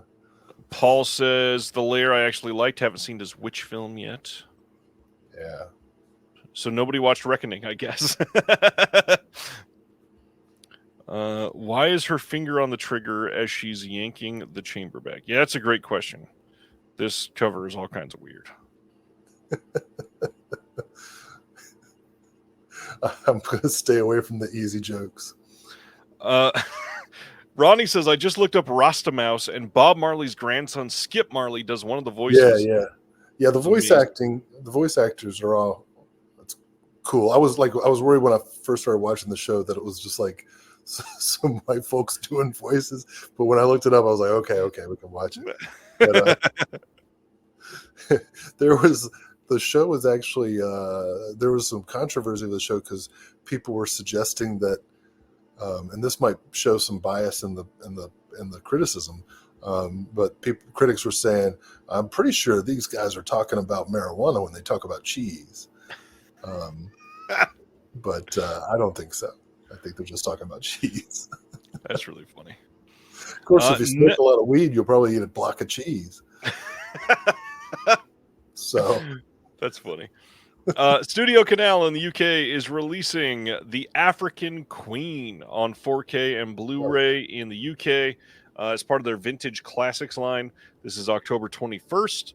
We've got a new audio commentary on this by the script supervisor, Angela Allen and Ian Christie, and then a whole bunch of archival extras on this as well.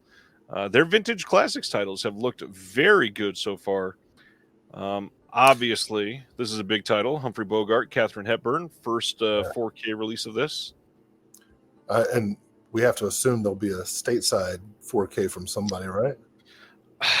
I mean, at this point, we can't necessarily say this, but I think this one is supposed to be getting a Criterion release. Well, that would make sense. Yeah, that would make sense. It belongs in the. I mean, it deserves to be in the Criterion collection for sure. I like this movie. Yeah. Speaking of nuns, this is a big one. Oh gosh.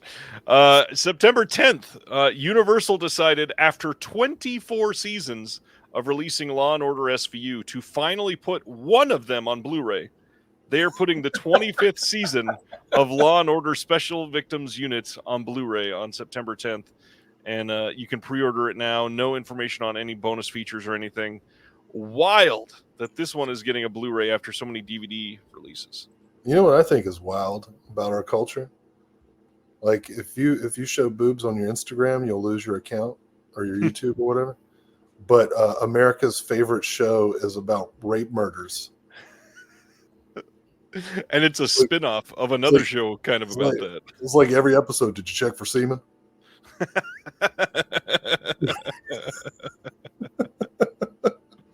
This is what we love. It's true. So true. Oh, God. If they announced a complete series of Law & Order SVU, you know how many discs that would have to be? There are so many episodes on that. Patty Boy, thanks for the donation. Has anybody seen Strange Darling? We've gotten a lot of great reviews for that in the Discord. Anybody else seen Strange Darling? Let him know in the chat there. I've heard it's great. Really want to see it. Love me some Kyle Gallner. Next up, Doctor Who, the first of 2 Doctor Who announcements this week. October 22nd, they are doing a slim box release of Doctor Who Complete Series 1 through 4. This is the ones from 2005 to 2010 with Eccleston and David Tennant. And these are the same discs that they released in the big box. This is just these ones by themselves if you did not have it.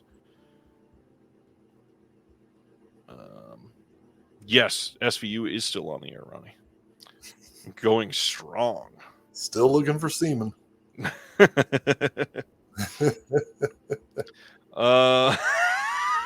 I love that this comes up right after Will says that. October 21st, we are getting a 4K release of Barbed Wire in the UK. Now, this one is kind of like a re-release, so I hesitated to post this. But this one is interesting because Turbine Media out of Germany is the one that's releasing this in the UK. And as far as I can tell, I don't think Turbine has released anything in the UK except for maybe one other title. But they're using Altitude films in the UK to distribute for them. This is the same as they released over in Germany. It's a very English-friendly disc. If you loved this movie for some reason and you want a 4K of it, this is probably going to be the best one to pick up. I'm sure you've seen Barbed Wire, Will. What do you think of this? No? Ripe for rediscovery, no doubt. Not really. No, I never saw this one. I completely get that. But I like Pamela Anderson. I think she's a pretty cool lady. Craig says, I hope for them, all 6 horny guys that went to see this back in the day, that they all buy the disc. What is next? The newest... How appropriate. The newest podcast to join the Someone's Favorite Productions podcast network is One Track Mind with Ryan Luis Rodriguez. Every single episode of One Track Mind, Ryan has a guest on, and they discuss an audio commentary. It is like a discussion about a commentary, which is a really great idea for a show that loves physical media. So I'm hoping that everybody here will go subscribe to One Track Mind. Ryan is a great person, and this show is fun. I was able to go on here and do After Hours last year. I'm about to Man, record another episode with him in a couple months, and I cannot wait to discuss. talk about niche. I was not familiar with this. Well, now they can do the Unknown Man of Shandagor. That they can. Yeah, this is a really great show. I hope people check it out. Ryan, like I said, Ryan's fantastic. Have they done Nail Gun Massacre yet? Not yet, but maybe the two of us can go on there and discuss our own commentary. He, as far as I'm aware, has not had anybody on to discuss a commentary that they did. Oh no. I would want it to be strangers tearing us apart.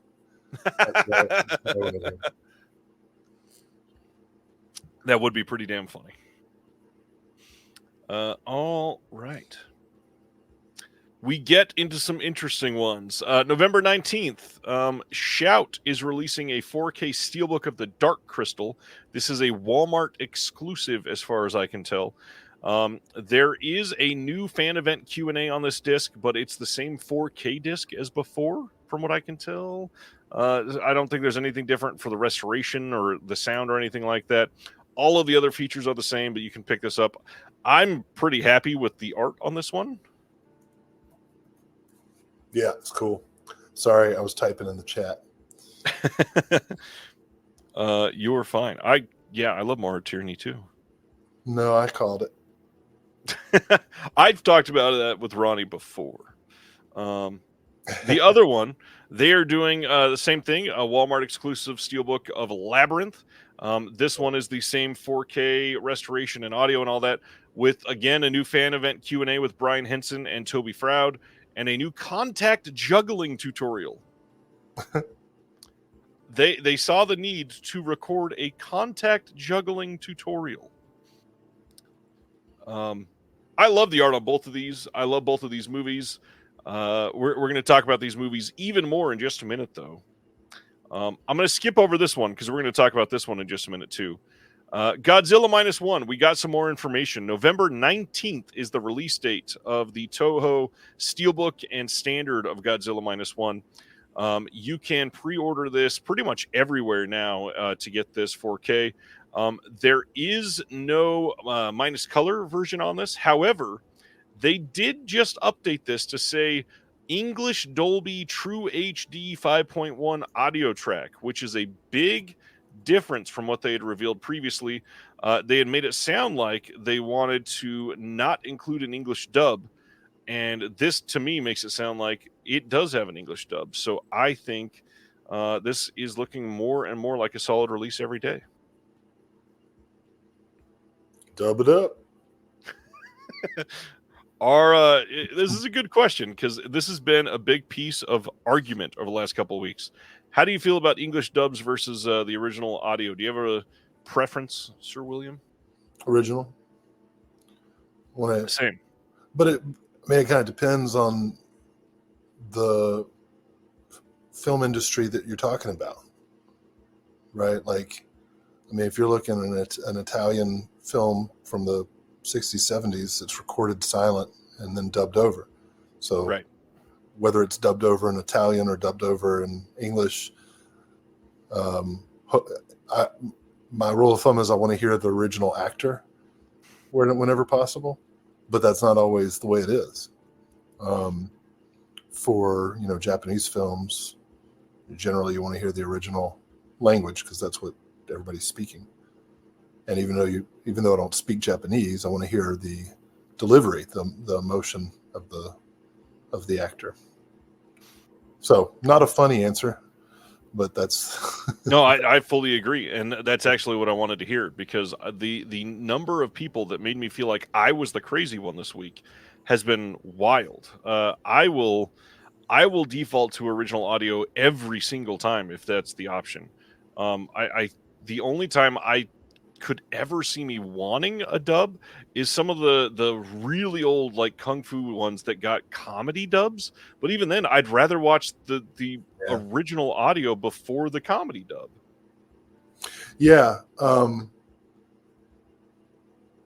Right, because the movies are not, those dubs that people make fun of undercut the quality of the movie, Right.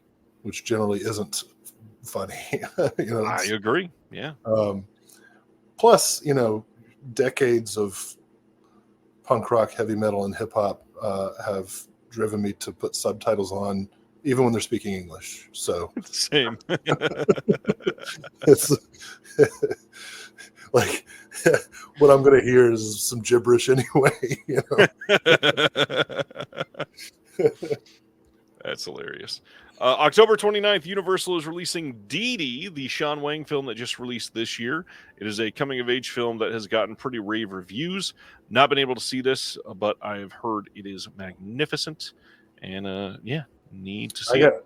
I got to say one more thing about subtitles versus dub, because Ragnar666 says trying to watch a movie, not read it. Legitimate. All right. I hear that all the time. People who have trouble reading quickly feel like they're missing the image. But I would, in all seriousness, it's like driving a car, right? Like when you drive a car, you're not just looking at one thing, right? You're having an awareness of multiple things, and it's really just practice. Like if you do it for a while, then reading quickly or like shifting your eyes back and forth, it's generally not a problem. I would hope not. All right. Dee Dee. Sean Dee Wang. Dee. Yeah, sounded good. Need to see it. Next up, Fear the Walking Dead, the complete collection, which is wild to me that this has been on for so long that it needs a complete collection after the original series. Sorry, but I feel kind of like out of reality right now. Do we usually talk about TV? We do. Yeah. Really? Yeah, we do. I can't remember a single TV show that we've talked about. How about the Man Shenandoah or whatever that was called? Well, tonight we've talked about tons of TV, but like generally, I can't recall. All physical media, my friend. You're lying, because we hardly ever do anime titles. Oh, that's not true. I cover pretty much all of them. Okay.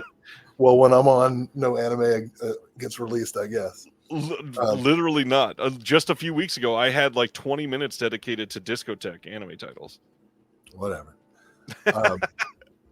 Your facts do not fit my narrative.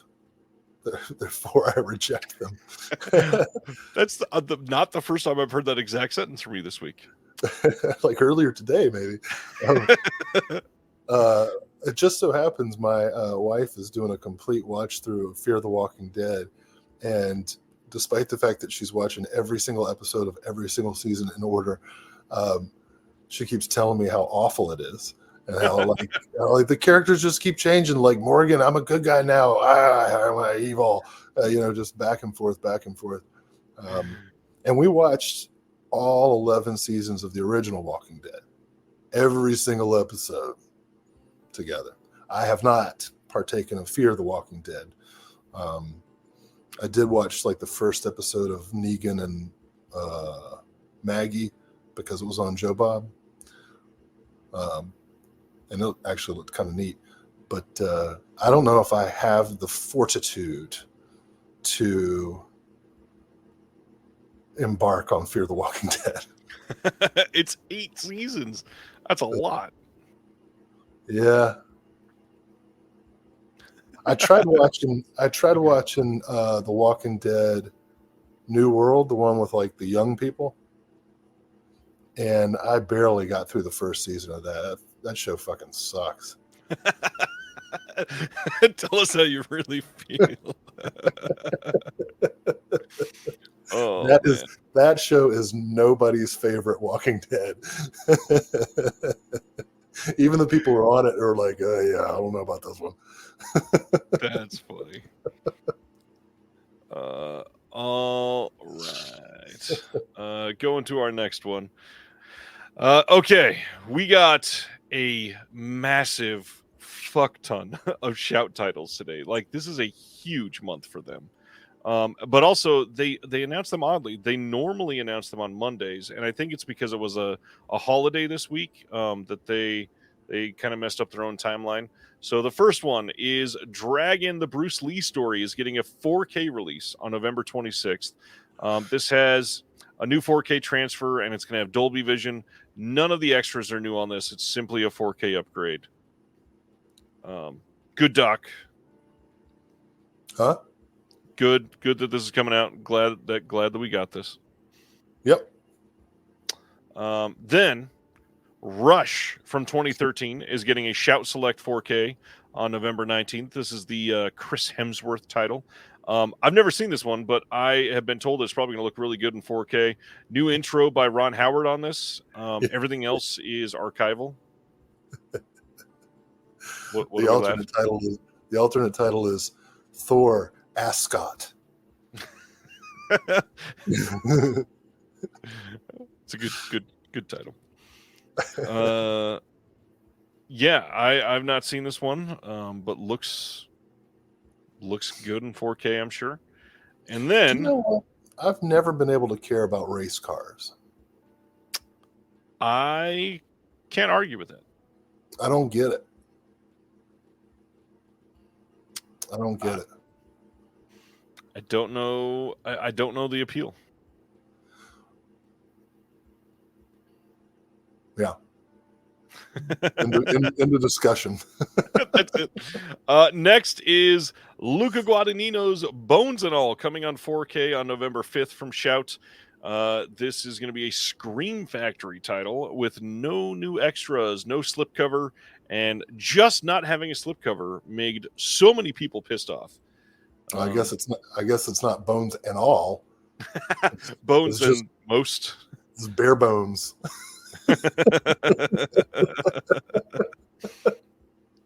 I do want to see this. I did not get to see this the year it came out. Yeah. That's the one about the cannibal teenagers?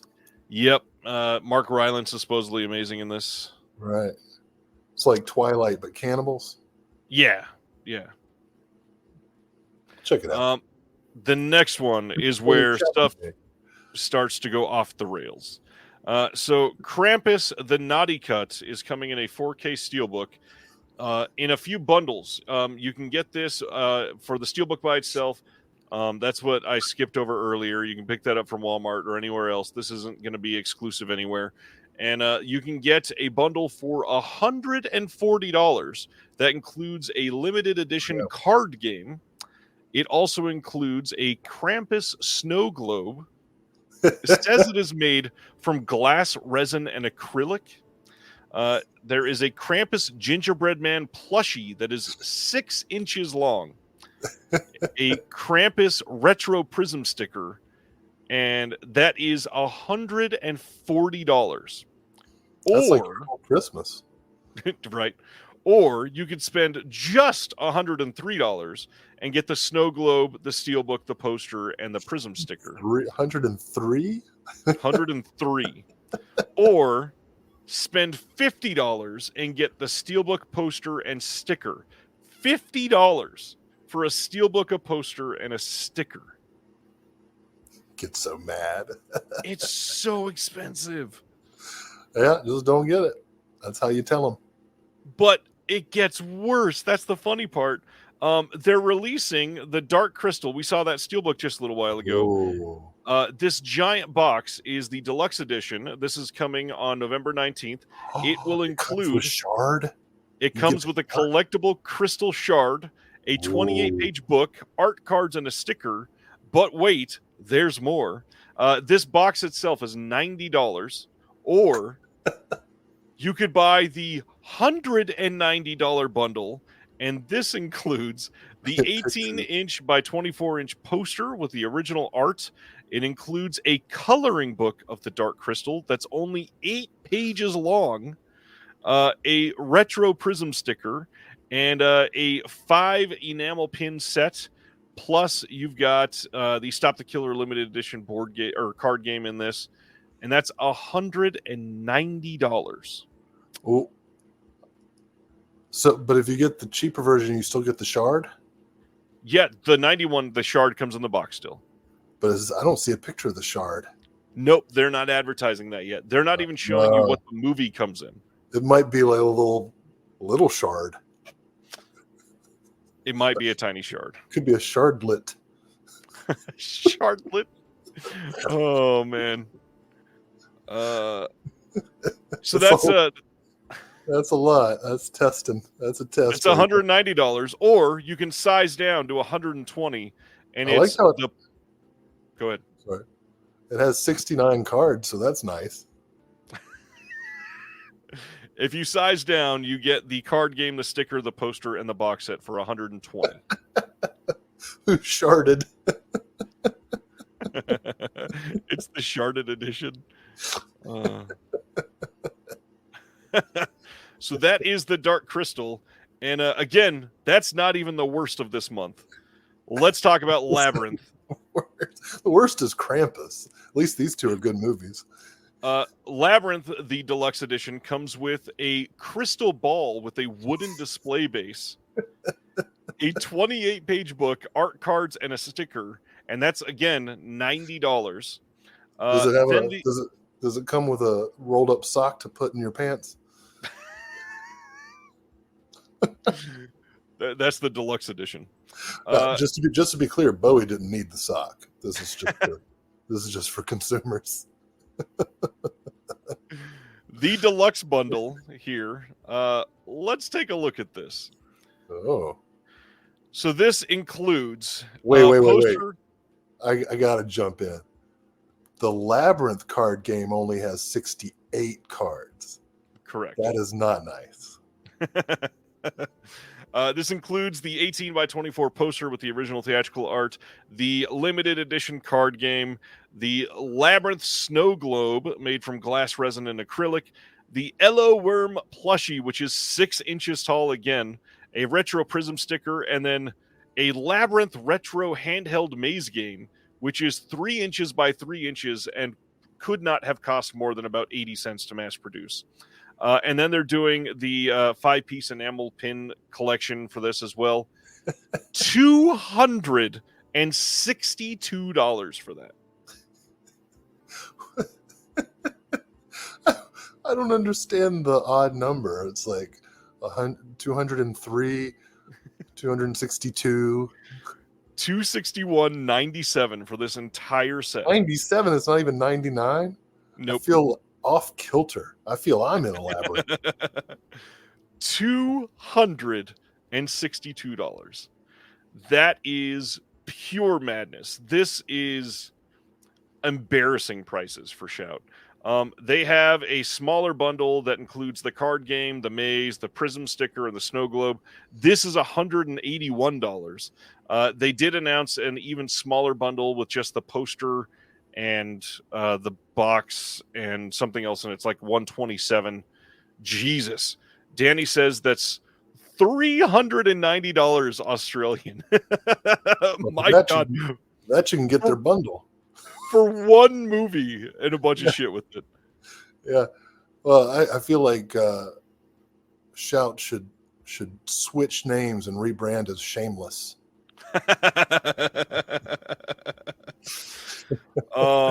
Yeah, this is insanity. I don't even know what to say. Like, this is really bad. This is super predatory. Feels very overpriced. This is craziness. Well,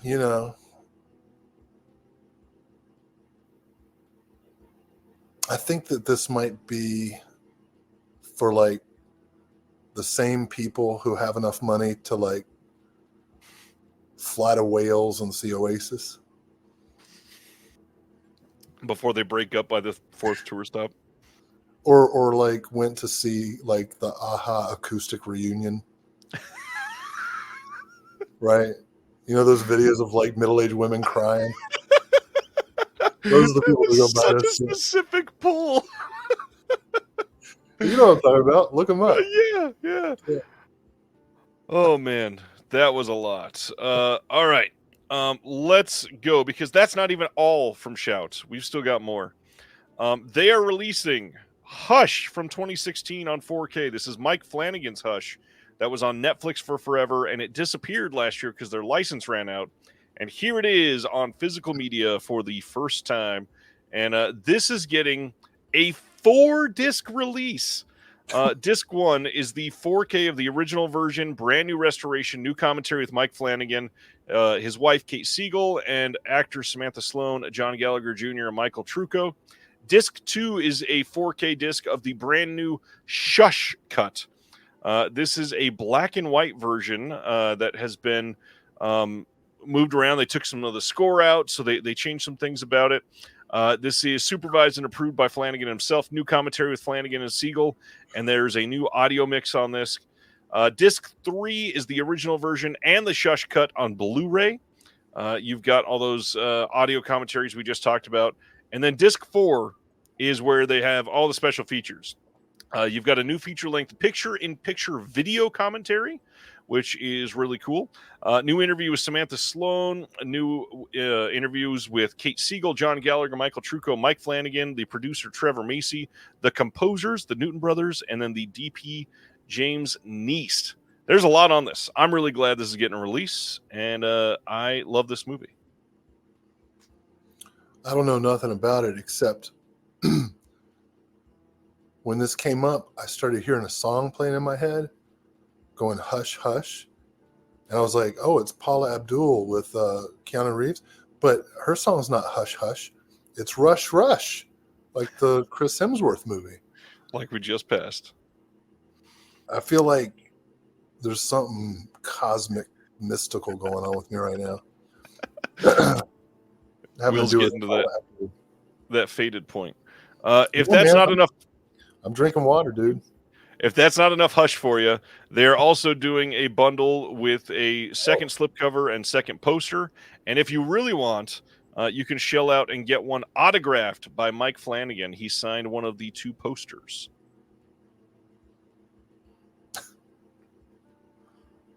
I don't know anything about this movie. Great movie. It is about a woman who is a writer who's out in the middle of nowhere, and she is, it's a home invasion movie, and the big difference here is she is deaf. So that plays a different part in the home invasion type story. Yeah. Yeah, I can see how that would be a problem.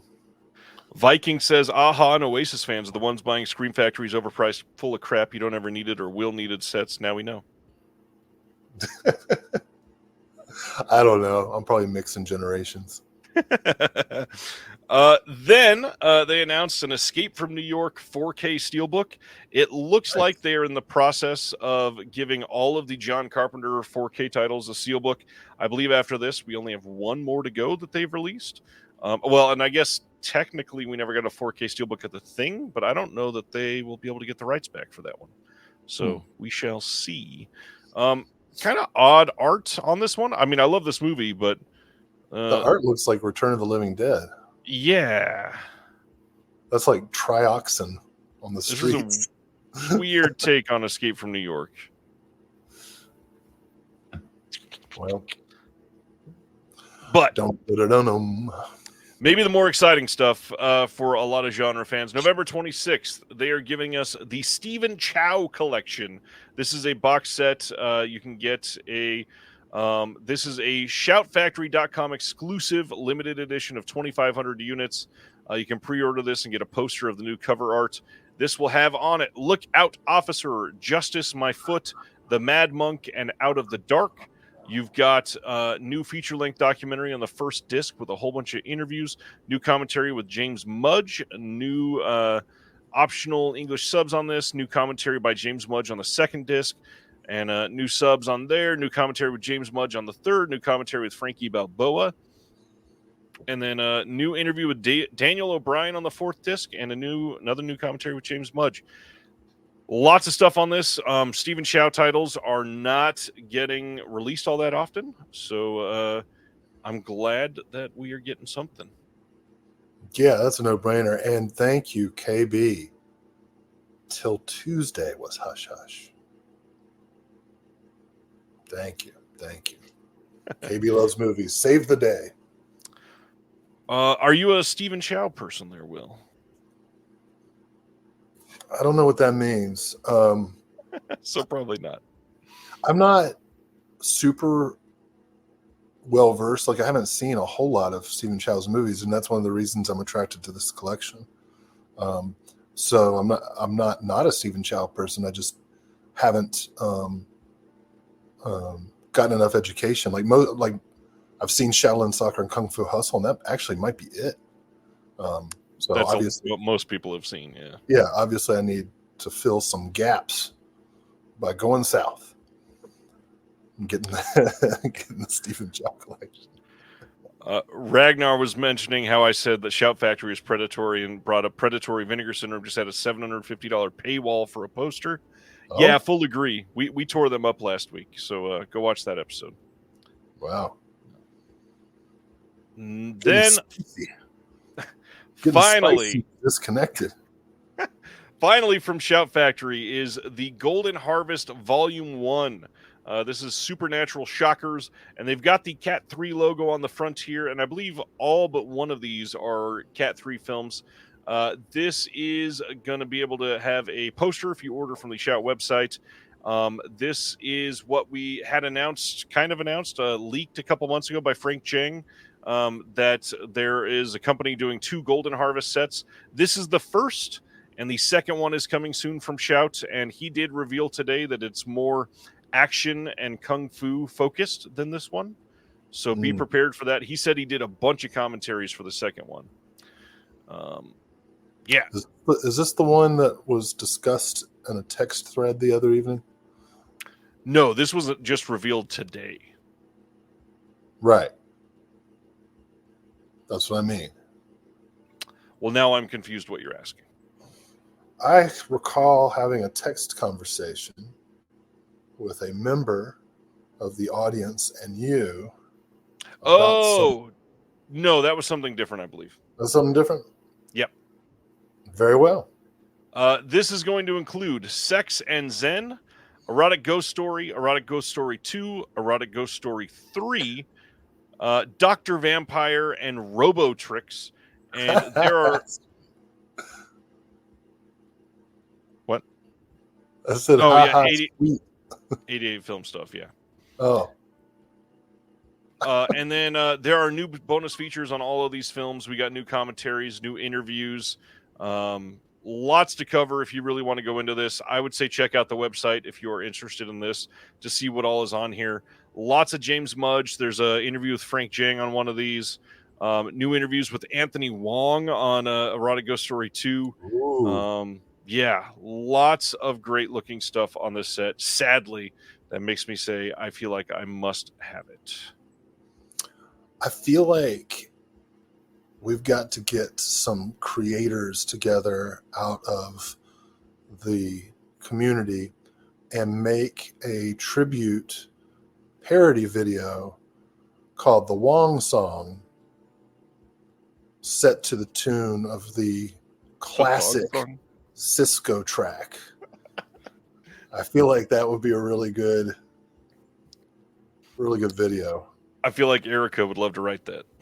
Yeah, maybe we could pitch that as an Easter egg to one of the boutiques who's putting out a Wong movie. Do the Wong. I mean, I am wearing an Air 44444 shirt as you come up with the idea. So hey. Yeah. All right. Well, I've thrown it out there. I'm looking for collaborators. Alex Krieger, yes, this is what they were teasing when they mentioned Golden Harvest in the last couple weeks. This is the first of 2. Oh, God, I thought that was it for Shout. Born on the 4th of July is coming as a 4K release from Shout Select. This is going to have some extras, maybe. It says extras in progress, announced later. Born on the 4th of July, pretty good movie, actually. How do you feel about this one? Have you seen this one? Yeah. Good. I like Oliver Stone. Tom Cruise really puts in some effort. Yeah, one of his better performances. I would say. I also think, like, if you have to pick a holiday to be born on, that'd be a good birthday, honestly. Right? Like, the party's already happening, the food's already happening. You're not having to double up on presents. You get fireworks. Yeah. Yeah, that would be a good holiday to be born on. Although, in this case, the movie is not saying that. For those who haven't seen it, it's not suggesting. This is not a comedy. Wait, you mean that cover art is not a laugh riot? No, this guy's really mad about the war. All right. Amazingly enough, we are down to only 2 more announcements. We've got a 4K and Blu-ray release of Circus of Horrors from 1960. Yes, well. This is coming from Kino Lorber on October 29th. We have no new features on this. And again, this is just an SDR master. You got a couple of good features on it. I mean, yes, but they're not new, like I said. I'm talking about the boobs. I know, they're not new. She's rather old at this point. Well, thanks for ruining it. You didn't have to explain it. Anyways, let's just skirt right past it and talk about Doctor Who, the complete Jodie Whittaker years. This is coming on November 5th on Blu-ray from BBC, and you can pre-order that now. Mm-hmm. You know what's funny? That disc, that set that I just showed, it was 1, 2, 3, 4, 5, 6, 7, 8, 9, 10, 12 disc set. $40 for pre-order right now, and Labyrinth has a $262 bundle. Are you saying that there are 1, 2, 3, 4, 5, 6, 7, 8, 9, 10, 11, 12 discs? Yes, now I am. Wow. Yes. Wow. Oliver Stone, too crazy today to be on anything beyond Shout. That is probably true. Eyes Wide Shut is up there for Tom Cruise. Only if you disagree with him. I love Jodie's Doctor, says Ronnie. See, Will still talks about TV shows. Doctor Who, yeah. I didn't say anything about it. All right, just a reminder what is coming out next Tuesday. Inside Out 2 on 4K Steelbook from Disney, Stepfather 4K from Scream, Strangers 4K from Scream, All of Us Strangers 4K from Criterion, Super Friends, the complete collection from Warner. Cool.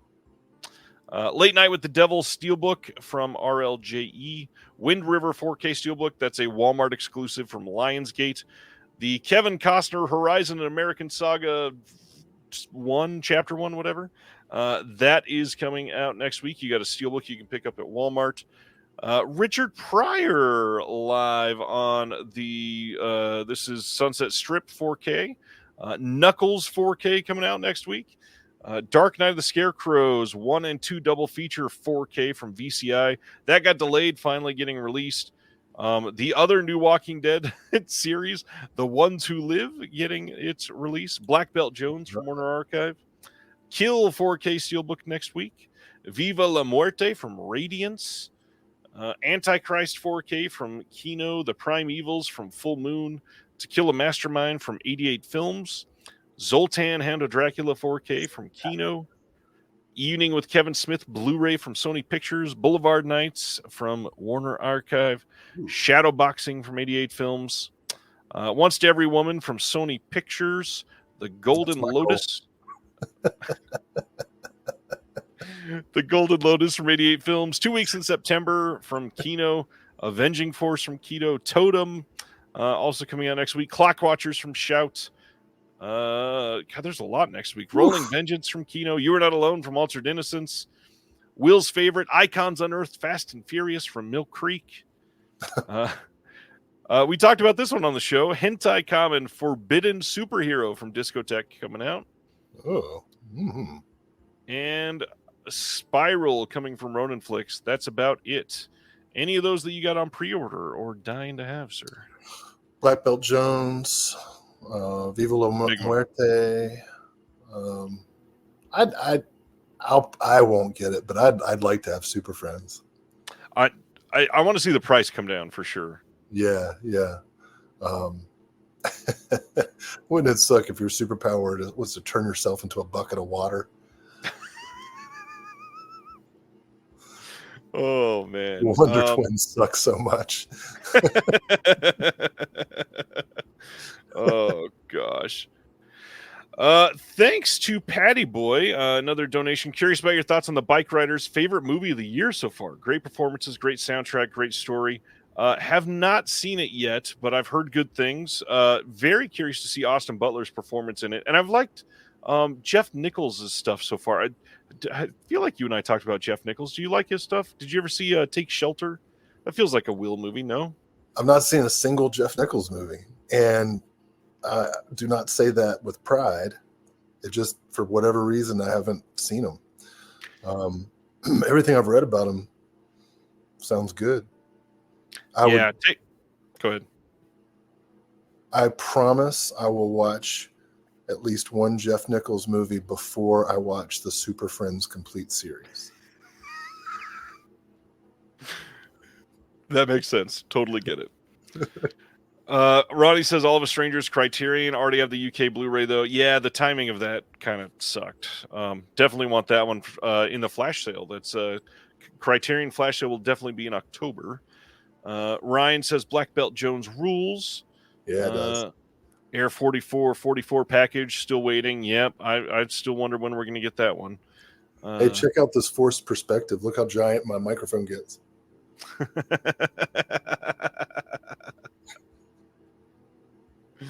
Oh man, that's hilarious. I'm Peter Jackson, y'all. Cinema Jimbo watched Adela's Not Had Supper Yet tonight. Great, hilarious film. Looks great. High Crimes, was it last week? Have it in the mail. And actually, I think it's next week, or the week after next week. I think it's shipping early to everybody. Let's see. Got Severin order in. Not a huge Severin fan. Like The Fourth Victim. Beast and Heat, not so much. The Beast and Heat disc, you really want it for the documentary that's on there. Oh, Beast and Heat. Oh my God. Ronnie wants to see the Bike Riders for Jodie Comer. She's amazing. No, who's that? She's the female lead in Bike Riders that was also in... I picked up on that. Well, I was expanding. She was also in... Okay. The Last Duel. That was the big one. Yeah. Well, I don't think I've seen any of her movies, but she looks familiar. Yeah. I don't think I have either. She was in a movie called The End We Start From, so that'll fit in well with many of the jokes that we've been making tonight. Yeah, that is it for announcements. And now we get to go over all of our recollections from the last 6 weeks or so. First, since the interview was recent, why don't we hear some stories from the Victoria Price strip? I told that one already. She was very nice. Was that it? Anything else? I mean, we didn't go out drinking or anything. I mean, I don't know. I wasn't there. No, it was a real nice little road trip I got to take with Rock Chudson, and we went to just outside of Asheville here in North Carolina, where Victoria Price was staying. She's got a tiny home, and she kind of just travels around, going to conventions and giving talks. And nice. she's written a memoir and done some work on like wellness and finding joy. And I know when I say it sounds cheesy, but it's actually kind of cool, like the work she does. And she told some fantastic stories, about Vincent Price, about their family. If you don't know much about Vincent Price's background, pretty amazing story, right? His grandfather invented baking powder, so they're set, right? And then his dad ran the National Candy Company, So they're set again. But, and you know how I hate rich people, but this guy, Vincent Price, is okay because he uses his wealth to help people, right? He goes and becomes an actor. He gets interested in art. He works really hard to increase like art education and works with Sears. Was it Sears? I think to develop a line of artwork that was affordable for middle class people, so you could enjoy prints of great art. He's one of the reasons so many people have like Lady of the Lake in their house. Yeah. The interview was for, and I was so happy for John Rock Hudson doing the interview because he's been working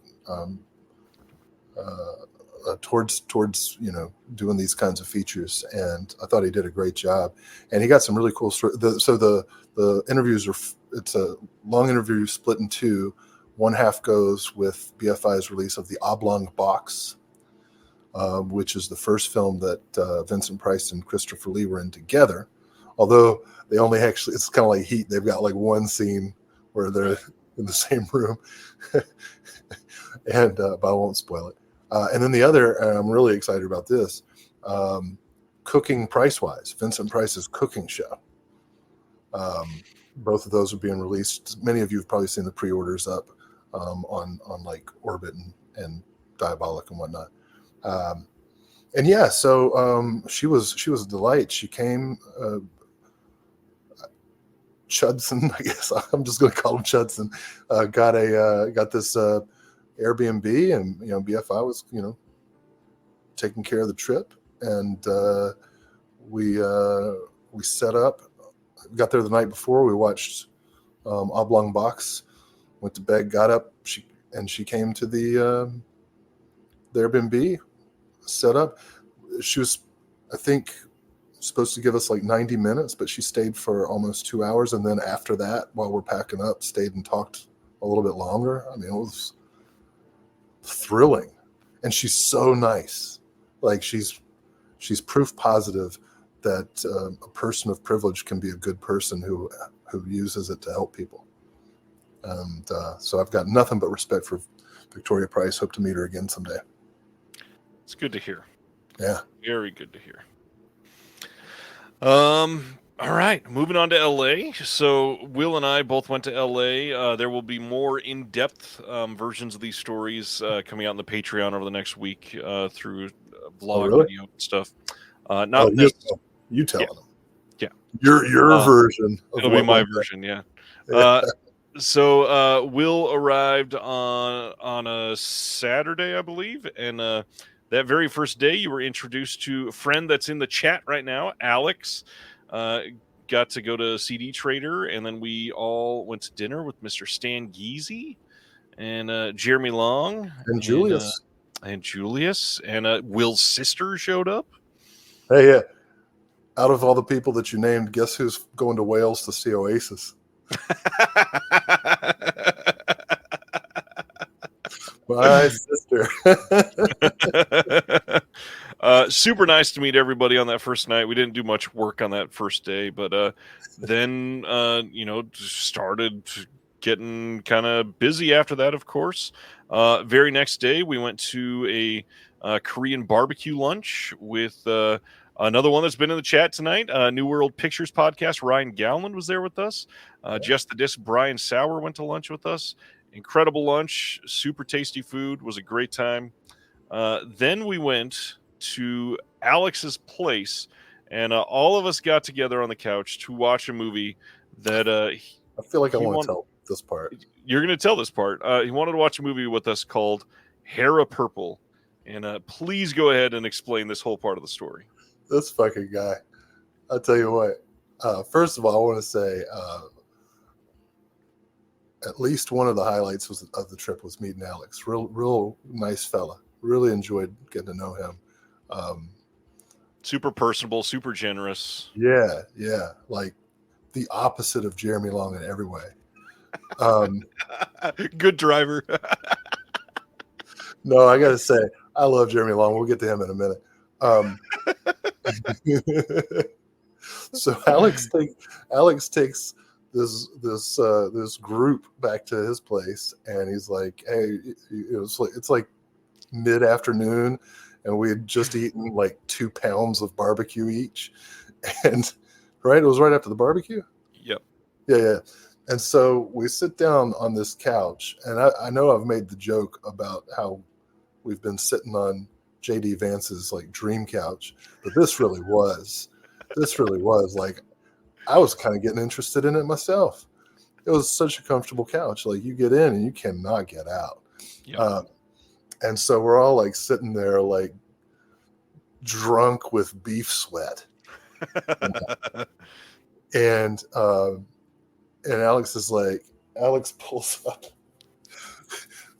like this just blank white sleeve with a disc, and he's like, "You guys want to watch a movie?" And I'm thinking, "Holy shit! We're gonna watch someone get murdered on screen. This is what a snuff film looks like." And so he puts in this movie, Hair of Purple, which is a Korean film, and we'll tell the backstory afterwards. And it is a sort of ghost story, horror drama, rape revenge movie, right? Literally all of that in one. And these 8 guys lounging on a couch proceed to watch the most erotic movie I think I can remember seeing. Just wall to wall sex scenes. There's so much going south, so much fishing. Just intercourse every second.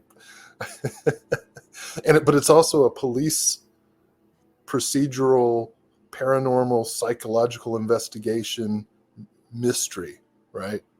About this woman who can like project a demon goddess through her dreams to murder men who have wronged her after coupling with them in incredibly inventive ways.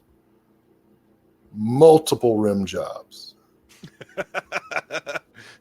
There was like 10 or 12 sex scenes in this movie. And you know what?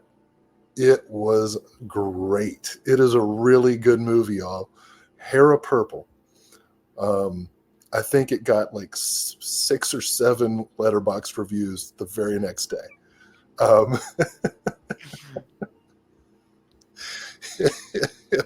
It was amazing. And then would you like to share some of the backstory that Alex regaled us with?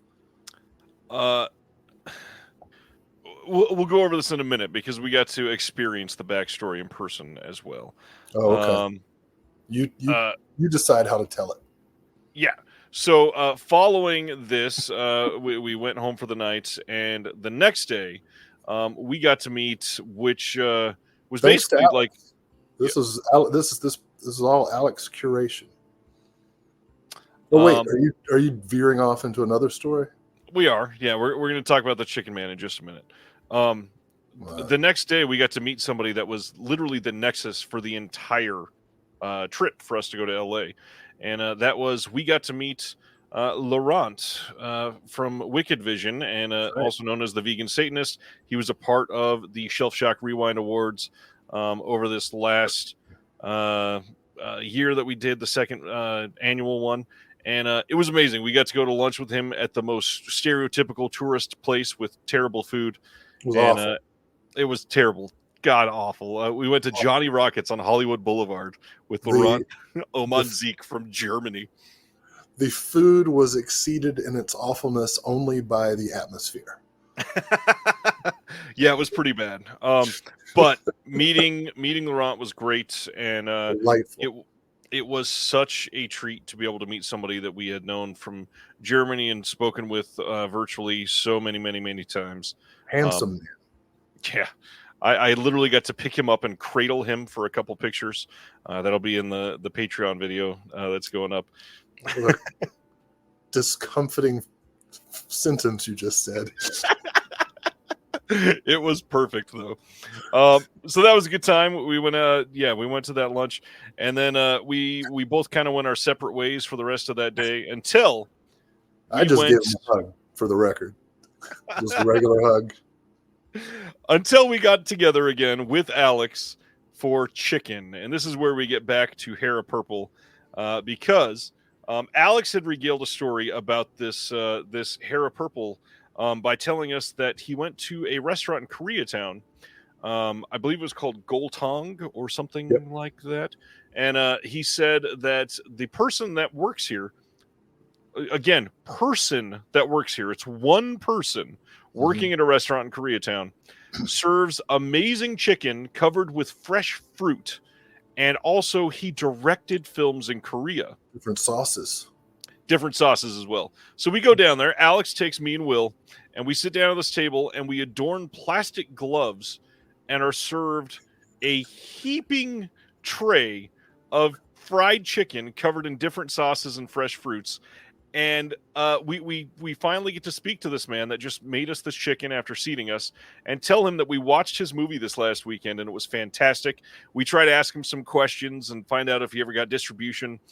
He basically can't speak great English, so he gets out that he lost like $10 million in South Korea and moved to the U.S. to be able to serve people chicken. And he ended up giving us, we all got a copy of Hera Purple on DVD, and then he gave us another film that he directed and said, there's no subtitles, but you'll like it. It's sad. And I have not been able to watch this one yet. Eager to, though. He was a great person, but the chicken was stupendous. It was so good. Everything was fresh. The fruit on there was amazing. Kil Chae-jung was his name. Kil Chae-jung. He directed like 6 or 7 films, and we were kind of talking to him about, distribution and everything, and what had happened. And he basically said that he lost millions of dollars and everybody left him and he was alone and sad. So he came to the United States and started the chicken restaurant. So that's sad, but the chicken's great. And, you can Google it. It's pretty famous. So it got a lot of great stories. And I want to thank Alex. What a random thing though, right? Like we all meet up and he's like, hey, I was at this chicken place a couple months ago, and when I got my tab, he just handed me a DVD. It was Hera Purple, so we watched it, and then yeah. Oh, and he told some pretty good stories. Like we mentioned that we were impressed with the erotic snow. And there's a scene. There's a scene where a guy is like having sex in the snow, and it's like, some of the scenes it's not snow, but then some of the scenes it's definitely snow, and a guy's like face down naked in the snow, and Jung says, yeah, that was me. Like the shot of the guy's ass in the snow, that's my ass. He said the actor didn't want to do it, so he got down and did it. I think it's hilarious. If you look up Hera Purple on Letterboxd, all of the reviews mention, I went and got chicken and was handed this movie. Yeah. And it's so funny. The movie's great. If you can see it, you should see it. If you are ever in Southern California, try to make it to Koreatown and get a copy of Hera Purple and get some great chicken. Even if you don't, the chicken's great, man. It's truly great. Yeah. The next day, we spent literally almost doing nothing. We worked next to each other near Craig as he was restoring the upcoming release of Felidae. We got to sit in Deaf Crocodile headquarters and collaborate on some things and just be near each other. That was a good day. But then near to you. It was. I'm secure in my feelings. I liked being close to you, Will. I'm secure in my feelings. That's not what I've heard. I got a gay shirt on. Yours is only a shirt that you can take off. And I will.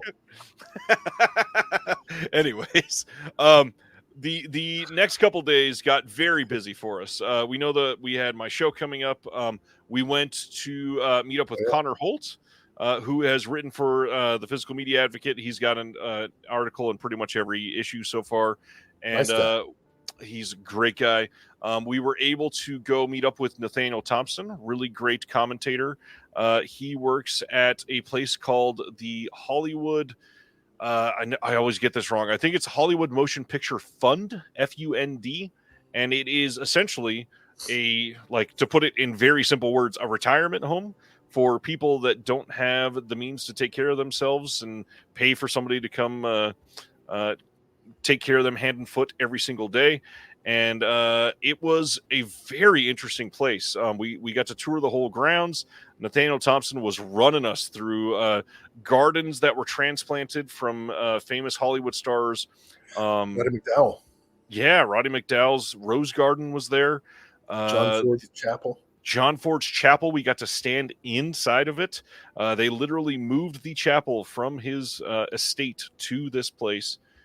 Rue Go ahead. McClanahan's Braziers. We got to see the piano that The Wizard of Oz was composed on. Yeah. The brand new film that just came out this year, Thelma. There is like a electric scooter chase scene happened on the grounds here, and we were able to walk through where that was filmed. But even just to be able to spend some time with Nathaniel was great. He's such an interesting, generous, warm person. Anthony asked if we saw the cane from Citizen Kane. No, it was ruined by one of the other citizens. Then that night was the big show. We had like we saw the Shard. We saw who sharded. There was a big disconnected, reconnected that night with everybody in Jeremy's tiny apartment after he showed everybody all of his movies and did the grand tour for everybody. I gotta tell you, Jeremy Long, such a nice guy, such a kind guy, so giving, can really take a joke, which is good because he can't write one. Man, Jeremy would be pissed if he would ever watch this, but he won't. Then one of the highlights of our trip, I think, we were able to go to the Severin headquarters and got to meet Big Dave and Andrew Furtado and see them. Did you call him Big Dave?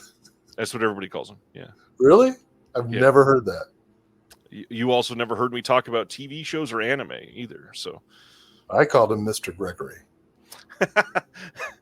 I heard you say Gregoria once. That was weird. Gregoria. Well, anyway, continue. We got to go through the Severin Cellar. We got to sit in the movie theater seats in David Gregory's office and chat about some things. And it was such an honor to be able to hang out there. Yeah, really, really nice time. I felt like opera looked fine. And I wanted to reassure them it was okay, but that, by the way, when we met up with them, it was the week before they announced that there was going to be replacement for it and everything. So everybody was a little on edge. Yeah. But we talked about, well, something that we'll tell you more about later. So that's very actually going to be, I think it's going to be kind of neato. I fully agree. And then later on that night, we all got to go to a screening at the Egyptian Theater of Simon Lang. We got to see Goodbye Dragon Inn together, kind of. You had to sit in a separate section. That was Stan and Julius. Yeah. Very, very kindly joined me. Yeah. And it was actually like relevant to the film though. Mm-hmm. Right? That I was alone and searching for connection. Very much so. I love that gets discussed right after we talked about your shirt. Yeah, that was cool. We got to see a Q&A with Simon Lang, which is very rare. It's not like he comes to the U.S. to do things like this very often. So I felt very fortunate to be able to be there that night. Yeah, he was very funny. Yeah. And then that was basically the end. There's a couple other things peppered in there that will be Patreon stuff that we'll talk about. And other than that, it was a very busy time. Got to meet so many people that I've wanted to meet for a very long time. Forgot to mention, met with Howard S. Berger. He drove us to hang out with Nathaniel that day. Very fun guy. Yeah. I was, you know, I was really moved by how kind and generous everybody was. You know, we're just people, trying to make it through this shithole called life, and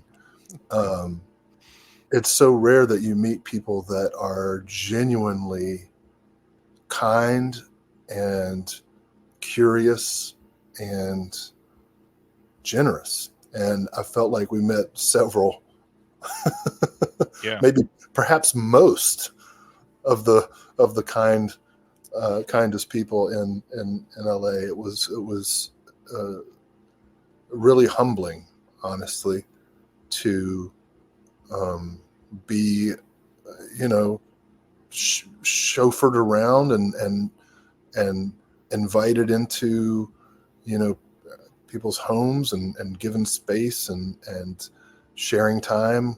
Going to various restaurants. Holy cow! Craig took us to this wonderful sausage place Sausage place was so lunch. good. Good Lord. To quote the late great Patrick Swayze, in the context of the most precious thing you can do with another person, we shared time.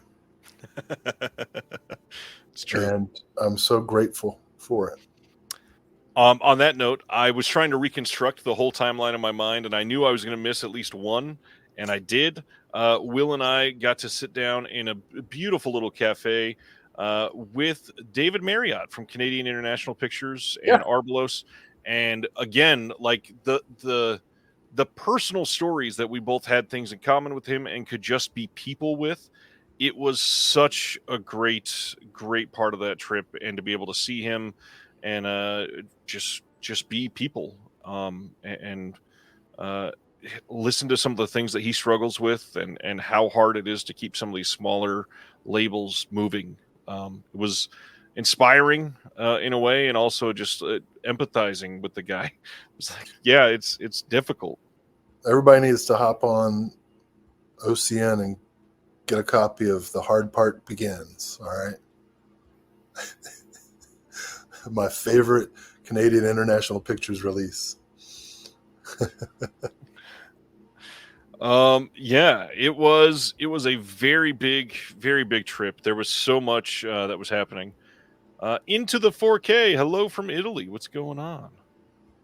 Glad you're here. Yeah, so much happening that week. There's even more stuff that we couldn't share yet, but just the fact that I was there for 12 days, Will was there for 8, and it feels like every single minute was scheduled. We were exhausted after the trip, and yet we both got home and had to start working on other stuff immediately. It was a crazy time for both of us, for sure. Yeah, we just wrapped up a project that I'm pretty excited about. The Great Land of Small is a very important film, but I tell you, The Hard Part Begins. I love it. And apparently the hard part is moving that particular title for International Pictures. So I wanted to throw in a plug, maybe move a couple units for them. I still like the fact that you and Jeremy and I were able to see that movie. Well, see most of that movie together in Missouri last year. That was such a rare experience to be able to get that. Well, it's going to get rarer because they gave us that screener in the hopes that we'd promote it on the show, and it clearly backfired. Did not do anything. That was like my first question when we met David. I was like, "Hey, I got to know, how's the Hard Part Begins doing?" Because I love that movie, and we plugged it, and he's like, "Oh, terrible." It's gathering dust in the warehouse. So true. So true. So next time there's a sale or something, and you're looking to fill out your cart, consider The Hard Part Begins. It's quite good. Check Quite it good. out. Gosh, I think that's it that we were going to mention for today. Any questions or anything else anybody wants to know about that we can answer? Send it in the chat real quick before we call it a night. Anything else you want to bring up, Will, before we call it?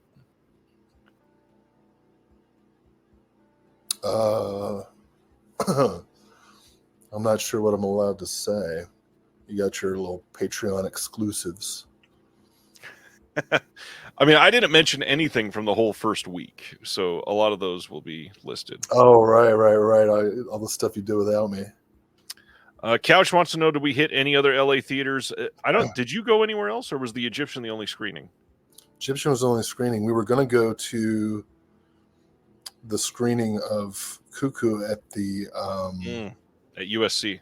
At USC, but the theater turned out to be beneath my standards. Well, and it was literally triple overbooked. Yeah. Which really pissed Jeremy off. Yeah. I did, though. I got to go see a screening at the Los Feliz 3, and then we went to we went to Universal City Walk for a movie one night, and we also went to Craig, you're in the chat. Where did we go to see the movie that first night? I don't remember what theater that was at. It was Culver City, I think. Culver City AMC. Yeah, nothing crazy. We definitely need to schedule some us time, that's for sure. Yeah. Well, we saw another movie at Alex's place. Oh, true. What was that called? It was a recent Vinegar Syndrome release. It was the Nick Millard Crazy Fat Ethel is the Crazy Fat Ethel. That's the also known as title. I don't that's it. I don't remember the actual name of it. Let me pull it up real quick. Criminally Insane. Criminally Insane. That's the one. Criminally Insane. Thanks, Alex. Yeah. And no, thanks, Terry. Thanks a lot, Alex. I really enjoyed meeting you. I even let him have my real phone number. And you haven't even revoked that privilege yet. Are you excited, or are you going to make a trip to go see Beetlejuice in theaters? I'm not excited about it, but I am going to take the kids. They want to see it for sure. My 9-year-old is begging to go see it, so I think we probably will.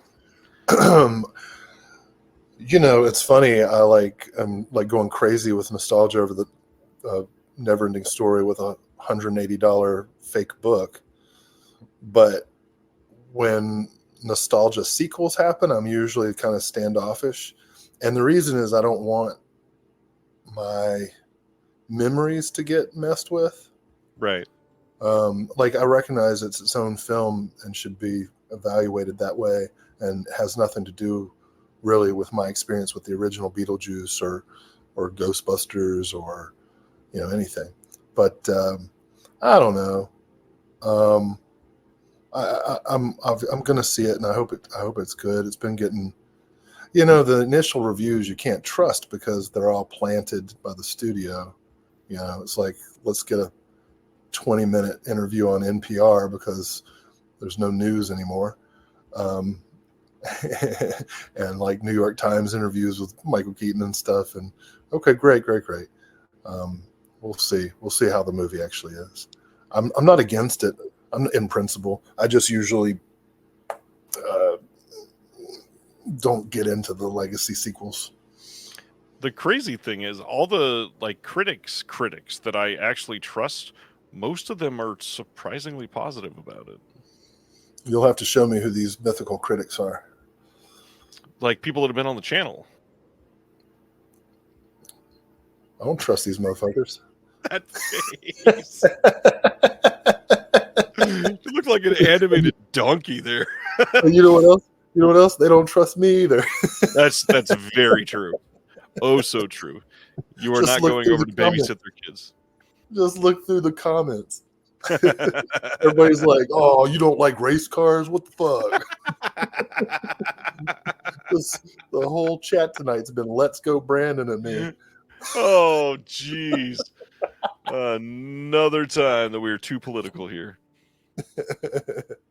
But I kid NASCAR fans.